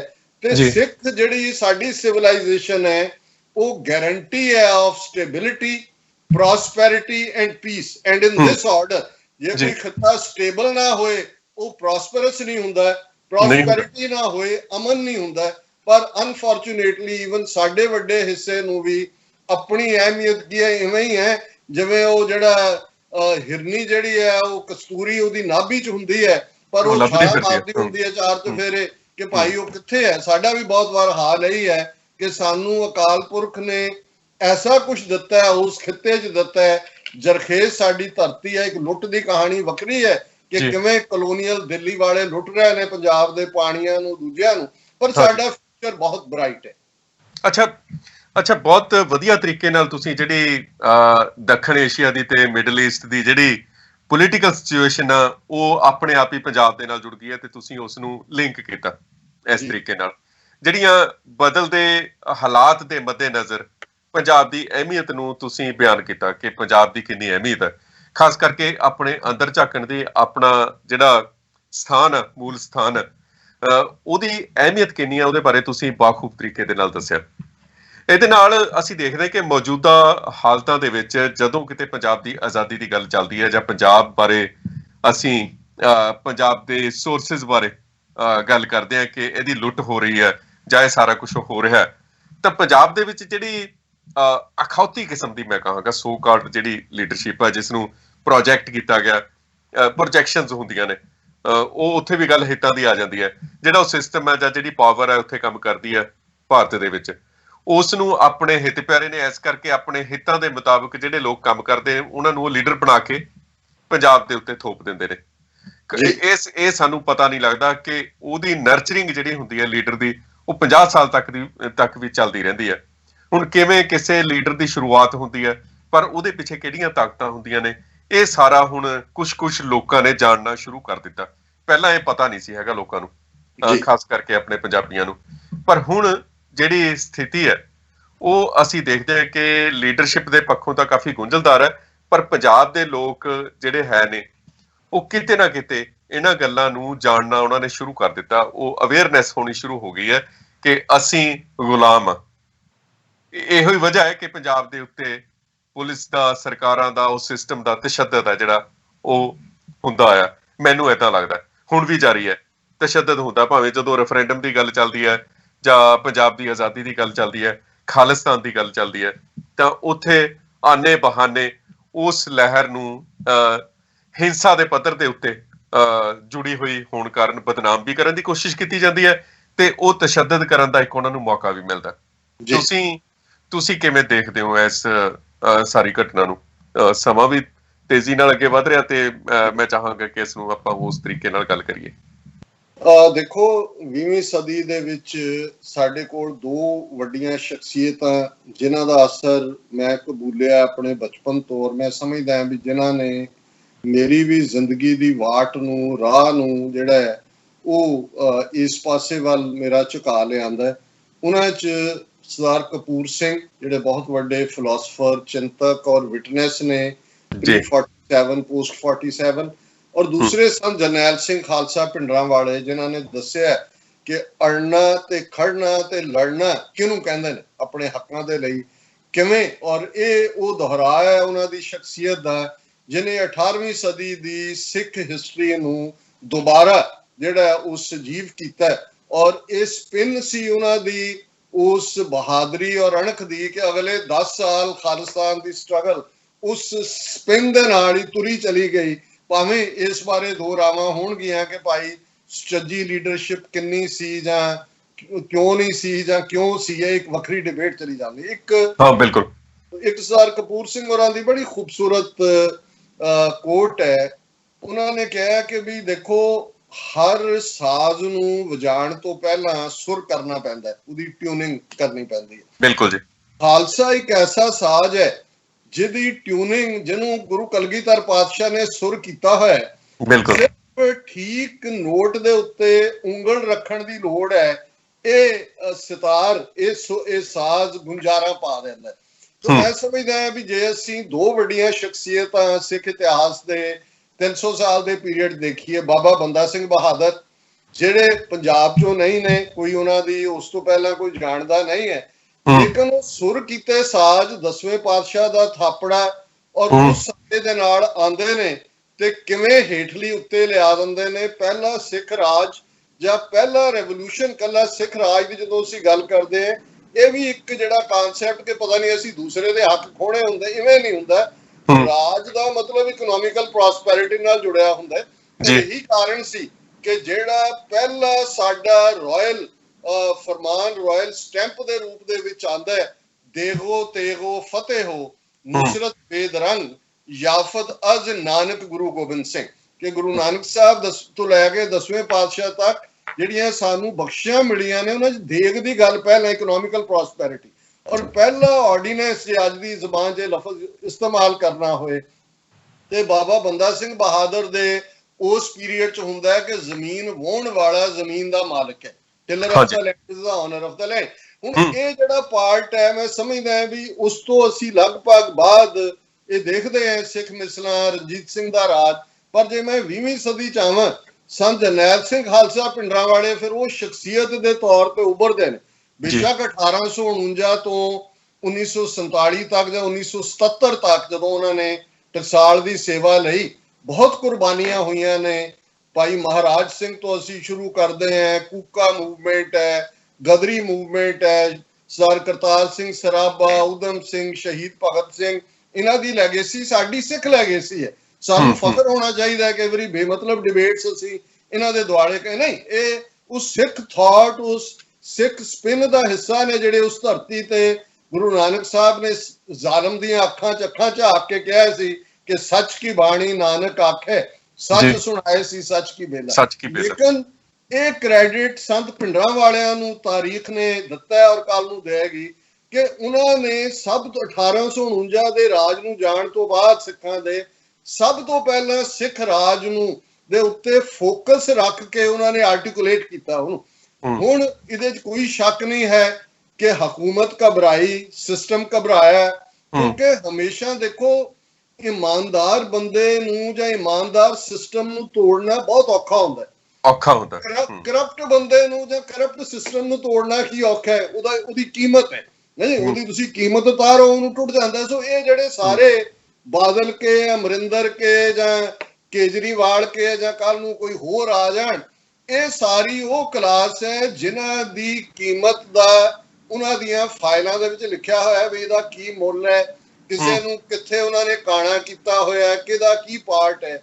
ਪਰ ਪੰਜਾਬ ਦੇ ਲੋਕਾਂ ਦੇ ਹਵਾਲੇ ਨਾਲ ਮੈਂ ਇਹ, ਹਾਲਾਂਕਿ ਸਾਡੇ ਕਈ ਵਾਰ ਕੁਝ ਵੀਰ ਭੈਣਾਂ ਨਿਰਾਸ਼ ਵੀ ਹੁੰਦੇ ਨੇ ਕਿ ਜੀ ਉੱਤੇ ਲੋਕ ਭੁੱਲ ਗਏ, ਕੋਈ ਖਾਲਿਸਤਾਨ ਨਹੀਂ ਕਹਿੰਦਾ, ਕੋਈ। ਮੇਰਾ ਇਹ ਕਹਿਣਾ ਹੁੰਦਾ ਹੈ ਉਹ ਭਾਈ ਉਸ ਧਰਤੀ ਦੀਆਂ ਮਾਵਾਂ ਨਹੀਂ, ਉਹ ਪੁੱਤਰ ਧੀਆਂ ਜੰਮੇ 1.5 ਲੱਖ ਜਿਨ੍ਹਾਂ ਨੇ ਕੌਮ ਲਈ ਕੁਰਬਾਨੀ ਕੀਤੀ ਹੈ। Very good. ਇਸ ਵੇਲੇ ਪੰਜਾਬ ਦੇ ਲੋਕਾਂ ਨੇ, ਸਿੱਖ ਕੌਮ ਨੇ ਸਾਨੂੰ ਉਪਰਾਂਤ 2012 ਹੋਏ ਸਰ ਬਲਵੰਤ ਸਿੰਘ ਰਾਜੋਆਣਾ ਦਾ ਡਬਲ ਬਲੈਕ ਵਾਰੰਟ ਹੁੰਦੇ ਨੇ, 2015 ਦਾ ਸਰਬੱਤ ਖਾਲਸਾ ਗੁਰੂ ਗ੍ਰੰਥ ਸਾਹਿਬ ਦੀ ਬੇਅਦਬੀ ਦੀਆਂ ਘਟਨਾਵਾਂ ਤੋਂ ਬਾਅਦ 2018 ਦਾ ਬਰਗਾੜੀ ਦਾ ਮੋਰਚਾ। ਮੈਂ ਇਸ ਡਿਟੇਲ 'ਚ ਨਹੀਂ ਜਾਵਾਂਗਾ ਕਿ ਕਿਹਨੇ ਕਿੱਥੇ ਬਿਟਰੇ ਕੀਤਾ ਹੈ, ਲੇਕਿਨ ਇੱਕ ਗੱਲ ਜ਼ਾਹਰ ਹੈ ਕਿ ਲੋਕ ਪੰਥ ਦੇ ਨਾਂ ਤੇ, ਕਦੇ ਭਾਈ ਦਿੱਤ ਸਿੰਘ ਵਰਗੇ ਨੇ ਇਹ ਬੜੀ ਨਿਰਾਸ਼ਤਾ ਦੇ ਨਾਲ ਕਿਹਾ ਸੀ ਕਿ ਕੁਛ ਅੰਨ ਦੇ, ਕੁਛ ਧਨ ਦੇ, ਕੁਛ ਪਹਾੜਾਂ ਵਾਲੀ ਰੰਨ ਦੇ, ਕੁਛ ਢੋਲ ਢਮੱਕਾ ਸਰਵਰ ਦਾ, ਕੁਝ ਹਿੜਵਸ ਬਾਬੇ ਨਾਨਕ ਦੀ। ਇਹ ਉਸ ਪੀਰੀਅਡ ਦਾ ਬਿਲਕੁਲ ਸਿੱਖ ਰਾਜ ਆਉਣ ਤੋਂ ਬਾਅਦ ਦਾ ਹਾਲ ਸੀ ਕਿ ਕੋਈ ਖਾਣ ਪੀਣ ਤੇ ਲੱਗੇ ਹੋਏ ਨੇ, ਕੋਈ ਦੇਵੀ ਦੇ ਪੁਜਾਰੀ ਨੇ ਉਧਰ ਚੜੇ ਹੋਏ ਨੇ, ਵੈਸ਼ਨੋ ਜਾਂ ਚਵੰਡਾ, ਤੇ ਹਿੰਮਤ ਸੀ ਹੈ ਬਾਬੇ ਨਾਨਕ ਦੀ। ਪਰ ਤੁਸੀਂ ਦੇਖੋ ਨਾ, ਦੋ ਯੋਧਿਆਂ ਨੇ, ਭਾਈ ਦਿੱਤ ਸਿੰਘ, ਪ੍ਰੋਫੈਸਰ ਗੁਰਮੁਖ ਸਿੰਘ ਨੇ ਆਵਾਜ਼ ਦਿੱਤੀ, ਉਹੀ ਖਲੋ ਗਏ। ਉਹਨਾਂ ਚੋਂ ਹੀ ਅੱਗੋਂ ਅਕਾਲੀ ਲਹਿਰ ਨਿਕਲਦੀ ਹੈ ਜਿਹੜੀ ਬ੍ਰਿਟਿਸ਼ ਸਾਮਰਾਜ ਨੂੰ ਝੁਕਣ ਤੇ ਮਜਬੂਰ ਕਰਦੀ ਹੈ। ਸੋ ਪੰਜਾਬ 'ਚ ਉਹ ਆਲਰੇਡੀ ਉਹਦੀ ਟਿਊਨਿੰਗ ਹੈਗੀ ਹੈ, ਮੈਂ ਸਮਝਦਾ। ਅੱਜ ਦੇ ਕੰਟੈਕਸਟ ਮੈਂ ਜ਼ਰੂਰ ਕਹਿਣਾ ਚਾਹੁੰਦਾ, ਜਿਹੜਾ ਮੈਨੂੰ ਲੱਗਦਾ ਹੈ ਮੇਬੀ ਕੱਲ ਨੂੰ ਸਤਿਗੁਰੂ ਰਹਿਮਤ ਕਰਨ, ਉੱਥੋਂ ਕੋਈ ਜਿਹੜਾ ਇਸ ਕਿਸਮ ਦੀ ਅਟਰੈਕਟਿਵ ਕੈਰਿਜ਼ਮੈਟਿਕ ਫਿਗਰ ਨਿਕਲ ਆਏ ਜਿਹਨੂੰ ਉਹਨਾਂ ਨੇ ਕਦੇ ਬਿਲਟ ਨਹੀਂ। ਤੁਸੀਂ ਬਿਲਕੁਲ ਠੀਕ ਕਿਹਾ ਕਿ ਲੀਡਰ ਕਿਹਦੇ ਕੌਮ ਦਾ ਕਿਹਨੇ ਬਣਨਾ ਹੈ, ਉਹ ਕੌਮਾਂ ਡਿਸਾਈਡ ਨਹੀਂ ਕਰਦੀਆਂ, ਜਿਨ੍ਹਾਂ ਦੇ ਹੱਥ ਕੰਟਰੋਲ ਹੁੰਦਾ ਉਹ ਡਿਸਾਈਡ ਕਰਦੀਆਂ ਨੇ ਵਿਦਨ ਵੀ। ਜੇ ਇੰਡੀਅਨ ਕੰਟੈਕਸਟ ਅਸੀਂ ਬ੍ਰਿਟਿਸ਼ ਕਲੋਨੀਅਲ ਦਾ ਦੇਖੀਏ, ਗਾਂਧੀ ਇੱਕ ਐਵਰੇਜ ਬੰਦਾ ਸੀ, ਉਹਦਾ ਕੋਈ ਇੰਟੈਲੈਕਟ ਲੈਵਲ ਜਾਂ ਜੇ ਈਵਨ ਵੀ ਦੇਖਣਾ ਹੋਏ, ਉਹ ਜਿਨ੍ਹਾਂ ਹੋਏ ਜਾਂ ਸੁਭਾਸ਼ ਚੰਦਰ ਬੋਸ ਹੋਏ, ਮਚ ਮੋਰ ਇੰਟੈਲੈਕਚੁਅਲ, ਪਰ ਉਹਨਾਂ ਨੇ ਸਿਸਟੇਮੈਟਿਕਲੀ ਉਹਨੂੰ ਬਿਲਟ ਕੀਤਾ। ਔਰ ਜਾਣ ਲੱਗੇ ਅੰਗਰੇਜ਼ ਬਾਣੀਆਂ ਇਹਨਾਂ ਦੇ ਬ੍ਰਾਹਮਣ ਬਾਣੀਆਂ ਦੇ ਹੱਥ ਪਾਵਰ ਦੇ ਗਿਆ। ਆ ਕੁਝ ਸਾਲ ਪਹਿਲਾਂ ਤੱਕ ਸਭ ਤੋਂ ਜ਼ਿਆਦਾ ਟ੍ਰੇਡ ਇੰਡੀਆ ਦਾ ਹੈ ਹੀ ਇੰਗਲੈਂਡ ਦੇ ਨਾਲ ਸੀ, ਯੂਕੇ ਦੇ ਨਾਲ ਸੀ। ਸੋ ਮੈਂ ਇਹ ਕਹਿਣਾ ਚਾਹੁੰਦਾ ਵੀ ਉੱਥੇ ਸ਼ਾਇਦ ਇਹ ਪੋਸੀਬਿਲਿਟੀ ਨੀਅਰ ਫਿਊਚਰ 'ਚ ਵੀ ਨਾ ਉਹ ਬਣਨ ਦੇਣ, ਉਹਨੂੰ ਉਹ ਡੈਨੀਗ੍ਰੇਟ ਕਰ ਦੇਣਗੇ। ਲੇਕਿਨ 5 ਮਿਲੀਅਨ ਸਿੱਖ ਡਾਇਸਪੋਰਾ ਜਿਹਦੇ ਕੋਲ ਅੱਜ ਮੈਂ ਸਮਝਦਾ ਕਿ ਜਿਵੇਂ ਬੇਸ਼ੱਕ ਅਸੀਂ ਇਜ਼ਰਾਈਲ ਕੀ ਕਰਦਾ ਫਲਸਤੀਨੀਆਂ ਨਾਲ ਜਾਂ ਉਹਨੂੰ ਕੰਡੈਮ ਕਰਦੇ ਆ, ਪਰ ਮੈਂ ਐਜ਼ ਏ ਪ੍ਰਿੰਸੀਪਲ ਕਹਿਣਾ ਚਾਹੁੰਦਾ ਕਿ ਜੇ ਕਾਇਦੇ ਆਜ਼ਮ ਨਾ ਹੁੰਦੇ ਤੇ ਪਾਕਿਸਤਾਨ ਨਾ ਹੁੰਦਾ। ਕੋਈ ਮੁਸਲਿਮ ਲੀਗ ਜਾਂ ਕਿਸੇ ਧਿਰ ਨੇ ਨਹੀਂ ਬਣਾਇਆ, ਇੱਕ ਬੰਦੇ ਨੇ ਬਣਾਇਆ ਕਿਉਂਕਿ ਸਾਰੀ ਖੇਡ ਸਮਝ ਗਿਆ ਸੀ ਇਹਨਾਂ ਨੇ। ਇਸੇ ਤਰ੍ਹਾਂ ਇਜ਼ਰਾਈਲ ਦੀ ਕਾਇਮੀ ਜਿਹੜੀ ਹੈ, ਬਾਹਰ ਬੈਠੇ ਯਹੂਦੀਆਂ ਨੇ ਜਿਹੜੇ ਅਮਰੀਕਾ 'ਚ ਬੈਠੇ ਸੀ, ਯੂਰਪ 'ਚ ਬੈਠੇ ਸੀ, ਜਿਨ੍ਹਾਂ ਨੇ ਅਲਟੀਮੇਟਲੀ ਵਿਜ਼ਨ ਔਰ ਉਸ ਸਾਰੇ ਦੇ ਨਾਲ ਬਾਅਦ ਰਿਸੋਰਸ ਵੀ ਦਿੱਤੇ। ਸੋ ਅੱਜ ਵੀ 5 ਮਿਲੀਅਨ ਸਿੱਖ ਡਾਇਸਪੋਰਾ ਇਸ ਗੱਲ ਦੇ ਲਈ ਮੈਂ ਸਮਝਦਾ ਵੀ ਸਾਨੂੰ ਠੀਕ ਹੈ, ਸਾਡੇ ਆਪਸੀ ਕਈ ਵਾਰ ਈਗੋ ਕਲੈਸ਼ਿਸ ਵੀ ਨੇ, ਡਿਸਟਰਸਟ ਵੀ ਹੈ, ਲੇਕਿਨ ਇਹਦੇ ਬਾਵਜੂਦ ਮੈਨੂੰ ਇਹ ਲੱਗਦਾ ਹੈ ਵੀ ਗੁਰੂ ਗ੍ਰੰਥ ਸਾਹਿਬ ਸਾਨੂੰ ਇੱਕ ਥਾਂ ਤੇ ਜੋੜਦੇ ਨੇ। ਅਸੀਂ ਇਕੱਠੇ ਹਾਂ। ਸਾਡੇ ਪਿਤਾ ਗੁਰੂ ਗੋਬਿੰਦ ਸਿੰਘ, ਮਾਤਾ ਸਾਹਿਬ ਕੌਰ ਵਾਸੀ ਆਨੰਦਪੁਰ ਦੇ, ਤੇ ਜਿਹੜੀ ਪੰਥ ਦੀ ਗੱਲ ਹੈ, ਹੁਣ ਉਹ ਮੋਗੇ 'ਚ ਜਿਨ੍ਹਾਂ ਨੌਜਵਾਨਾਂ ਨੇ ਪੰਜਾਬ ਦੇ ਉਹਨਾਂ 22 ਜ਼ਿਲ੍ਹਿਆਂ ਤੋਂ ਇੱਕ ਮੇਜਰ ਜ਼ਿਲ੍ਹੇ ਦੇ ਹੈੱਡਕੁਆਰਟਰ ਤੋਂ DC ਦੇ ਉਹ ਲਾ ਕੇ ਤਿਰੰਗਾ ਆਪਣਾ ਕੇਸਰੀ ਝੁਲਾਇਆ, ਉਹ ਇਹ ਮੈਸੇਜ ਹੈ ਕਿ ਵੀ ਇਸ ਧਰਤੀ ਦੇ ਉੱਤੇ ਜਿੱਥੇ ਗੁਰੂ ਨਾਨਕ ਸਾਹਿਬ ਨੇ ਰੈਵੋਲੂਸ਼ਨ ਦੀਆਂ ਇੰਨੀਆਂ ਪੁਖਤਾ ਜਿਹੜੀਆਂ ਫਾਊਂਡੇਸ਼ਨਸ ਰੱਖੀਆਂ ਨੇ, ਜਿਹਨੂੰ ਬਾਣੀ 'ਚ ਅਸੀਂ ਪੜ੍ਹਦੇ ਹਾਂ ਕਿ ਨਾਨਕ ਰਾਜ ਚਲਾਇਆ ਸੱਚ ਕੋਟ ਸਤਾਣੀ ਨੀਂਵ ਦੇ। ਸਤਾਣੀ ਹੁੰਦਾ ਪੁਖਤਾ, ਬਹੁਤ ਮਜ਼ਬੂਤ, ਇਹ ਸੱਚ ਦਾ ਕਿਲ੍ਹਾ। ਤੇ ਇਹ ਜਿਹੜਾ ਰਾਜ ਸੱਚ ਹੱਕ ਇਨਸਾਫ ਦਾ ਬਾਬੇ ਨਾਨਕ ਨੇ ਇਸ ਧਰਤੀ ਦੇ ਉੱਤੇ ਕਾਇਮ ਕੀਤਾ, ਉਸ ਧਰਤੀ ਦੇ ਉੱਤੇ ਸਿਰਫ ਉਹਨਾਂ ਨੂੰ ਇੱਕ ਕਾਲ ਦੇਣ ਦੀ ਲੋੜ ਪੈ ਗਈ ਜਦੋਂ ਉਹਨਾਂ ਨੂੰ ਲੱਗਾ ਕਿ ਭਾਈ ਕ੍ਰੈਡੀਬਲ ਲੀਡਰਸ਼ਿਪ, ਕ੍ਰੈਡੀਬਲ ਲੋਕ ਸਾਹਮਣੇ ਆ ਗਏ ਨੇ ਜਿਹੜੇ ਇਸ ਗੁਲਾਮੀ ਦੇ ਸੰਗਲ ਕੱਟਣਗੇ।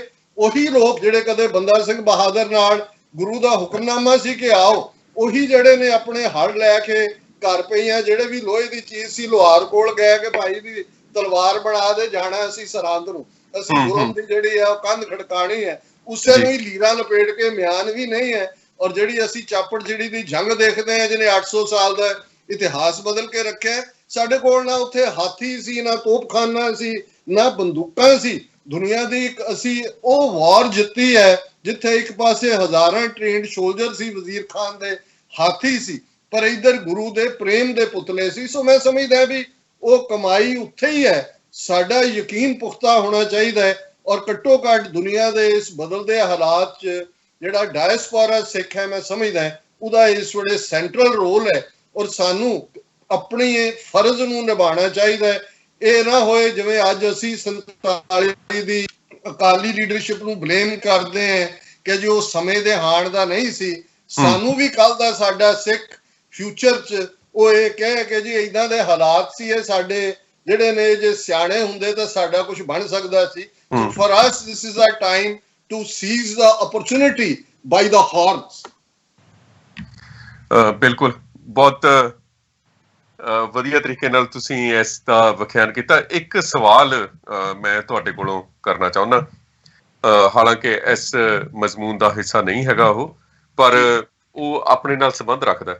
ਤੁਸੀਂ ਜਿਹੜੀ ਖਾਲਿਸਤਾਨ ਦੀ ਲਹਿਰ ਹੈ ਸ਼ੁਰੂ ਤੋਂ ਲੱਗੇ ਹੋਏ ਹੋ, 1984 ਤੋਂ ਵੀ ਪਹਿਲਾਂ ਮੈਨੂੰ ਲੱਗਦਾ ਤੁਸੀਂ ਸ਼ੁਰੂਆਤ ਕੀਤੀ ਹੈ। ਤੇ ਜਦੋਂ ਵੀ ਮੈਂ ਪੁਰਾਣੇ ਅਖਬਾਰ ਦੇਖਦਾ ਇੱਥੋਂ ਦੇ ਛਪੇ ਹੋਏ ਪੁਰਾਣੇ 30 ਸਾਲ ਪਹਿਲਾਂ ਦੇ, ਜੀ ਤਾਂ ਉਹਨਾਂ ਦੇ ਵਿੱਚ ਤੁਹਾਡੀਆਂ ਤਸਵੀਰਾਂ ਮੈਂ ਦੇਖਦਾ, ਤੁਸੀਂ ਸੰਬੋਧਨ ਕਰ ਰਹੇ ਹੋ, ਤੁਸੀਂ ਪ੍ਰੋਟੈਸਟ ਕਰ ਰਹੇ ਹੋ, ਤੁਸੀਂ ਲੋਕਾਂ ਨੂੰ ਇਕੱਠੇ ਕਰ ਰਹੇ ਹੋ, ਤੁਸੀਂ ਲਾਮਬੰਦੀ ਕਰ ਰਹੇ ਹੋ, ਜੀ ਤੇ ਤੁਸੀਂ ਅੱਜ ਵੀ ਉਹੀ ਕੁਝ ਕਰ ਰਹੇ ਹੋ। ਜੀ ਇਹਨਾਂ 30-35 ਸਾਲਾਂ ਦੇ ਵਿੱਚ ਡਾਕਟਰ ਅਮਰਜੀਤ ਸਿੰਘ ਥੱਕਿਆ ਨਹੀਂ? ਕਦੇ ਮਨ ਦੇ ਵਿੱਚ ਆਇਆ ਨਹੀਂ ਕਿ ਵੀ ਮੈਂ ਆਪਣੇ ਲੋਕਾਂ ਤੱਕ ਆਪਣੀ ਆਵਾਜ਼ ਹੈ ਜਿਹੜੀ ਲਗਾਤਾਰ ਪਹੁੰਚਾ ਰਿਹਾ, ਕਿ ਕਿਤੇ ਐਦਾਂ ਲੱਗੇ ਕਿ ਦੁਪਹਿਰ ਹੋ ਗਈ ਆ, ਤਿੱਖੜ ਦੁਪਹਿਰ ਆ, ਮੈਨੂੰ ਚਲਦੇ ਚਲਦੇ ਥਕਾਵਟ ਹੋ ਗਈ ਆ, ਹੁਣ ਮੈਂ ਥੋੜਾ ਆਰਾਮ ਕਰ ਲਾਂ? ਐਦਾਂ ਮਨ ਦੇ ਵਿੱਚ ਨਹੀਂ ਆਇਆ ਕਦੇ? ਦੇਖੋ, ਰਾਬਰਟ ਫਰੋਸਟ ਇੱਕ ਬਹੁਤ ਵੱਡੇ ਸ਼ਾਇਰ ਹੋਏ ਨੇ ਅੰਗਰੇਜ਼ੀ ਵਰਲਡ ਦੇ। ਉਹਨਾਂ ਦੀ ਇੱਕ ਨਜ਼ਮ ਬੜੀ ਪਪੂਲਰ ਹੈ, ਉਹਦੀ ਇੱਕ ਦੋ ਲਾਈਨਾਂ ਨੇ, The woods are lovely, dark and deep, but I have promises to keep and miles to go before I sleep। ਕਿ ਬਹੁਤ ਸੰਘਣੀਆਂ ਛਾਵਾਂ ਵਾਲਾ ਜੰਗਲ ਹੈ, ਬਹੁਤ ਲੰਬਾ ਜੰਗਲ ਹੈ, ਲੇਕਿਨ ਮੈਂ ਆਪਣੇ ਇਕਰਾਰ ਦੇ ਉੱਤੇ ਖੜਾ ਤੁਰਨਾ, ਔਰ ਮੈਂ ਸੌਣ ਤੋਂ ਪਹਿਲਾਂ, ਆਰਾਮ ਕਰਨ ਤੋਂ ਪਹਿਲਾਂ, but I have miles to go before I sleep. ਮੈਂ ਸਮਝਦਾ ਹਾਂ ਕਿ ਇਹ ਸਤਿਗੁਰੂ ਦੀ ਰਹਿਮਤ, ਬਖਸ਼ਿਸ਼ ਹੈ, ਔਰ ਆਪਣੀ ਕੌਮ ਦਾ ਪਿਆਰ ਹੈ। ਮੈਂ ਕੱਲ ਹੀ ਪਰਸੋਂ ਇੱਕ ਫੰਕਸ਼ਨ ਸੀ ਇੱਥੇ 14 ਅਗਸਤ ਦਾ, ਔਰ ਪਾਕਿਸਤਾਨ ਦੀ ਕੌਂਸਲ ਜਨਰਲ ਇੱਥੇ ਬੀਬੀ ਆਇਸ਼ਾ ਅਲੀ ਉਹਦੇ 'ਚ ਆਏ ਹੋਏ ਸੀ। ਮੈਨੂੰ ਵੀ ਉਹਨਾਂ ਨੇ as a guest of honour ਬੋਲਣ ਦਾ ਮੌਕਾ ਦਿੱਤਾ, ਤੇ ਉਹ ਬਾਅਦ 'ਚ ਉਹਨਾਂ ਨੇ ਕਿਹਾ ਵੀ ਕਿ ਜਿੰਨੀ ਖੂਬਸੂਰਤੀ ਨਾਲ ਤੁਸੀਂ ਕਸ਼ਮੀਰ, ਖਾਲਿਸਤਾਨ ਔਰ ਬਾਕੀ ਇਸ਼ੂਜ਼ ਨੂੰ ਕਹਿੰਦੇ ਹੋ, ਈਵਨ ਮੈਨੂੰ ਲੱਗਦਾ ਵੀ ਮੇਰੇ ਕੋਲੋਂ ਲਫ਼ਜ਼ ਨਹੀਂ ਹੁੰਦੇ, ਤੇ ਮੈਂ ਉਹਨਾਂ ਨੂੰ ਬਾਅਦ ਦੇ ਵਿੱਚ ਕਿਹਾ, ਮੈਂ ਕਿਹਾ ਵੀ ਇਹ ਸਾਡੇ ਸ਼ਹੀਦਾਂ ਦਾ ਡੁੱਲਿਆ ਖੂਨ ਹੈ। ਜੇ ਸੰਤ ਪਿੰਡਾਂ ਵਾਲਿਆਂ ਦੇ ਲਫ਼ਜ਼ ਨੇ ਕਿ ਖਾਲਸਾ ਜੀ ਸ਼ਹੀਦਾਂ ਦੇ ਖੂਨ ਦਾ ਹੱਕ ਲੈਣਾ, ਅਸੀਂ ਤਾਂ ਇਹਨਾਂ ਵਰਿਆਂ 'ਚ ਛੱਤ ਦੇ ਥੱਲੇ ਸੁੱਤੇ ਹੈ, 2 ਵੇਲੇ ਦੀ ਰੋਟੀ ਵੀ ਖਾਂਦੇ ਹੈ। ਕੋਈ ਉਹਨਾਂ ਨੇ ਜਿਨ੍ਹਾਂ ਨੇ ਆਪਣਾ ਅੱਜ ਦਿੱਤਾ ਤਾਂ ਕਿ ਕੌਮ ਦਾ ਆਉਣ ਵਾਲਾ ਕੱਲ ਸ਼ਾਨ ਮਤਾ ਹੋਏ, ਮਾਨ ਮਤਾ ਹੋਏ, ਇਹੀ ਸਾਡੀ ਮੋਟੀਵੇਸ਼ਨ ਹੈ, ਇੰਸਪੀਰੇਸ਼ਨ ਹੈ। ਇਹਦਾ ਮਤਲਬ ਇਹ ਨਹੀਂ ਹੈ ਵੀ ਕਮਜ਼ੋਰ ਪਲ ਨਹੀਂ ਆਉਂਦੇ। ਜਦੋਂ ਬਹੁਤ ਵਾਰ ਖਾਸ ਤੌਰ ਤੇ ਤੁਸੀਂ ਆਪਣਿਆਂ ਦੇ ਹੱਥੋਂ ਕਈ ਵਾਰ ਇਸ ਕਿਸਮ ਦੀਆਂ ਗੱਲਾਂ ਸੁਣਦੇ ਹੋ, ਤੇ ਫਿਰ ਉਹ ਸ਼ਿਬਲੀ ਔਰ ਉਹਦੀ ਸੁਕਰਾਤ ਦੀ ਜਾਂ ਪਲੇਟੋ ਦੇ ਨਾਲ ਜੁੜੀਆਂ ਕਹਾਣੀਆਂ, ਜੋ ਮਨਸੂਰ ਦੇ ਨਾਲ ਜੁੜੀਆਂ ਕਹਾਣੀਆਂ ਜੁੜ ਜਾਂਦੀਆਂ ਨੇ, ਲੇਕਿਨ ਇਹ ਵੀ ਇੱਕ ਹਿੱਸਾ ਹੁੰਦਾ। ਫਿਰ ਮੇਰੇ ਸਾਹਮਣੇ ਹਮੇਸ਼ਾ ਇਹ ਪਾਰਟ ਰਿਹਾ ਕਿ ਗੁਰੂ ਅਰਜਨ ਸਾਹਿਬ ਤੋਂ ਵੱਧ ਕੇ ਲਗਭਗ 42 ਸਾਲ ਦੀ ਉਮਰ ਤੱਕ ਉਹਨਾਂ ਨੇ ਦੁਨੀਆ ਨੂੰ ਹਰਮੰਦਰ ਦਿੱਤਾ, ਗੁਰੂ ਗ੍ਰੰਥ ਸਾਹਿਬ ਦਿੱਤਾ। ਅਲਟੀਮੇਟਲੀ ਕੀ ਅਸੀਂ ਜਿਹੜਾ ਕਿਹਦੀ ਸ਼ੁਕਰਗੁਜ਼ਾਰੀ ਕਰੀਏ, ਪਰ ਜ਼ਮਾਨੇ ਨੇ ਉਹਨਾਂ ਨੂੰ ਵੀ ਤੱਤੀ ਤਵੀ ਤੇ ਬਿਠਾਇਆ, ਸਿਰ ਤੇ ਰੇਤ। ਔਰ ਭਗਤ ਕਬੀਰ ਸਾਹਿਬ ਦਾ ਜਦੋਂ ਅਸੀਂ ਇਹ ਪੜ੍ਹਦੇ ਹਾਂ, ਨਿੰਦੋ ਮੋਕੋ ਲੋਗ ਨਿੰਦੋ, ਨਿੰਦਾ ਜਨ ਕੋ ਖਰੀ ਪਿਆਰੀ, ਨਿੰਦਾ ਬਾਪ ਨਿੰਦਾ ਮਹਿਤਾਰੀ, ਨਿੰਦਾ ਹੋਏ ਤਾਂ ਬੈਕੁੰਠ ਜਾਈਏ। ਹੁਣ ਜ਼ਾਹਿਰ ਹੈ ਵੀ ਇਹ ਵੀ ਜਦੋਂ ਤੁਸੀਂ ਪਬਲਿਕ ਲਾਈਫ 'ਚ ਹੁੰਦੇ ਹੋ, ਹਾਲਾਂ ਮੈਨੂੰ ਇੱਕ ਸਾਲ ਦਾ ਜ਼ਰੂਰ ਦੁੱਖ ਹੁੰਦਾ ਹੈ, ਔਰ ਮੈਂ ਜਦੋਂ ਅੱਜ ਖਾਸ ਤੌਰ ਤੇ ਸੋਸ਼ਲ ਮੀਡੀਆ ਤੇ ਸਾਡੀ ਬਹੁਤ ਸਾਰੀ ਐਨਰਜੀ ਸਾਡੇ ਯੰਗਸਟਰਸ ਦੀ ਵੀ ਨੌਨ ਇਸ਼ੂਜ਼ ਦੇ ਉੱਤੇ ਵੇਸਟ ਹੁੰਦੀ ਦੇਖਦਾ, ਤੇ ਮੈਂ ਇਹ ਦੇਖਿਆ ਵੀ ਅਸੀਂ ਪ੍ਰਿੰਟ ਮੀਡੀਆ ਤੋਂ ਸ਼ੁਰੂ ਕੀਤਾ, ਚੜ੍ਹਦੀ ਕਲਾ ਤੁਸੀਂ ਮੀਡੀਆ ਦੀ ਗੱਲ ਕਰ ਰਹੇ ਹੋ, ਮੈਂ ਮੀਡੀਆ ਤੇ ਅੱਜ ਸੋ ਅੱਜ ਜਿਹੜੀ ਸਾਡੀ ਬਹੁਤ ਸਾਰੀ ਐਨਰਜੀ ਹੈ ਉਹ ਸੋਸ਼ਲ ਮੀਡੀਆ ਦੇ ਉੱਤੇ ਫੇਕ ਡਿਬੇਟਸ ਦੇ ਉੱਤੇ ਵੇਸਟ ਹੋ ਰਹੀ ਹੈ। ਸੋ ਸਾਡਾ ਫੋਕਸ ਰਹਿਣਾ ਚਾਹੀਦਾ। ਔਰ ਮੈਂ ਇਹਦੇ 'ਚ ਇੱਕ ਗੱਲ ਜ਼ਰੂਰ ਕਹਿ ਸਕਦਾ ਕਿ ਇੱਕ ਪੀਰੀਅਡ ਆਇਆ 1995-96 ਤੋਂ ਲੈ ਕੇ ਆਲਮੋਸਟ ਨਵੇਂ ਜਿਹੜੀ ਹੈ ਸਦੀ ਦੇ ਸ਼ੁਰੂ ਹੋਣ ਤੱਕ, ਜਦੋਂ ਪੰਜਾਬ 'ਚ ਵੀ ਚੁੱਪ ਸੀ, ਇੱਥੇ ਵੀ ਬਹੁਤ ਸਾਰੇ ਜਿਹੜੇ ਨੇ ਉਹ ਇੱਕ ਵੈਗਨ ਤੋਂ ਉਤਰ ਕੇ ਦੂਸਰੀ ਤੇ ਚੜ੍ਹੇ, ਉਦੋਂ ਇੱਕ ਲੱਗਦਾ ਸੀ ਕਿ ਭਾਈ ਇਹ ਕਿਤੇ ਇਹ ਨਾ ਹੋਏ ਕਿ ਅਸੀਂ ਵੀ ਉਸ ਪਾਸੇ ਜਾ ਰਹੇ ਹਾਂ ਜੋ ਹਾਲ ਨਕਸਲਾਈਟ ਮੂਵਮੈਂਟ ਦਾ ਹੋਇਆ ਜਾਂ ਉਸ ਤੋਂ ਪਹਿਲਾਂ। ਲੇਕਿਨ ਇਹ ਫੇਥ ਮੇਰਾ ਹਮੇਸ਼ਾ ਕਾਇਮ ਰਿਹਾ ਕਿ ਭਾਈ ਸਾਊਥ ਏਸ਼ੀਆ ਦੇ ਹੋਰਾਈਜ਼ਨ ਤੇ ਕੋਈ ਸੂਰਜ ਇਹਨਾਂ 36 ਵਰਿਆਂ 'ਚ, ਜੇ 84 ਨੂੰ ਕਾਰਡ ਆਫ ਡੇਟ ਦੇਖੀਏ, ਐਸਾ ਨਹੀਂ ਚੜ੍ਹਿਆ ਜਿਹਨੇ ਸਿੱਖ ਨੂੰ ਇਹ ਯਕੀਨ ਕਰਵਾਇਆ ਹੋਇਆ ਕਿ ਉਹਦੇ ਲਈ ਹਾਲਾਤ ਬਦਲ ਗਏ ਨੇ ਸਿਸਟਮ ਦੇ ਵਿੱਚ। ਰਾਦਰ ਹਰ ਚੜ੍ਹਦੇ ਸੂਰਜ ਨੇ ਮੇਰੇ ਇਸ ਯਕੀਨ ਨੂੰ ਪੁਖਤਾ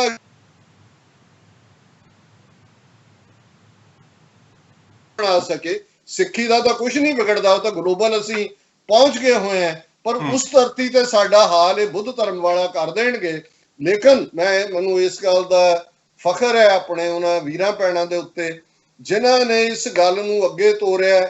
ਅੱਜ ਜਿਹੜੇ ਪਲੇਟਫਾਰਮਸ ਦੇ ਉੱਤੇ ਅੱਡ-ਅੱਡ ਥਾਵਾਂ ਤੇ ਗੱਲ ਹੋ ਰਹੀ ਹੈ, ਪੰਜਾਬ ਦੇ ਵਿੱਚ ਭਾਵੇਂ Dal Khalsa, Shiromani Akali Dal Amritsar at crossroads ਵੀ ਰਹੇ, ਅੱਜ ਯਕਜ਼ਦੀ ਦੇ ਨਾਲ ਆਵਾਜ਼ ਉੱਠ ਰਹੀ ਹੈ। ਬਾਹਰ ਜਿਵੇਂ ਸਿੱਖ ਫਾਰ ਜਸਟਿਸ ਨੇ ਰੈਫਰੈਂਡਮ 2020 ਦੇ ਥੱਲੇ ਉਹਨਾਂ ਨੂੰ ਵੀ ਲਾਮਬੰਦ ਕੀਤਾ, ਜਿਨ੍ਹਾਂ ਨੂੰ ਸਾਡੀ ਉਸ ਮੂਵਮੈਂਟ ਦੇ ਵੇਲੇ ਜਿਹੜਾ ਉਹ ਸਿੱਖੀ ਸਰੂਪ 'ਚ ਨਾ ਹੋਣ ਕਰਕੇ ਸ਼ਾਇਦ ਉਸ ਕਿਸਮ ਦੀ ਉਹਨਾਂ ਦੇ ਲਈ ਅਟਰੈਕਸ਼ਨ ਨਹੀਂ ਸੀ।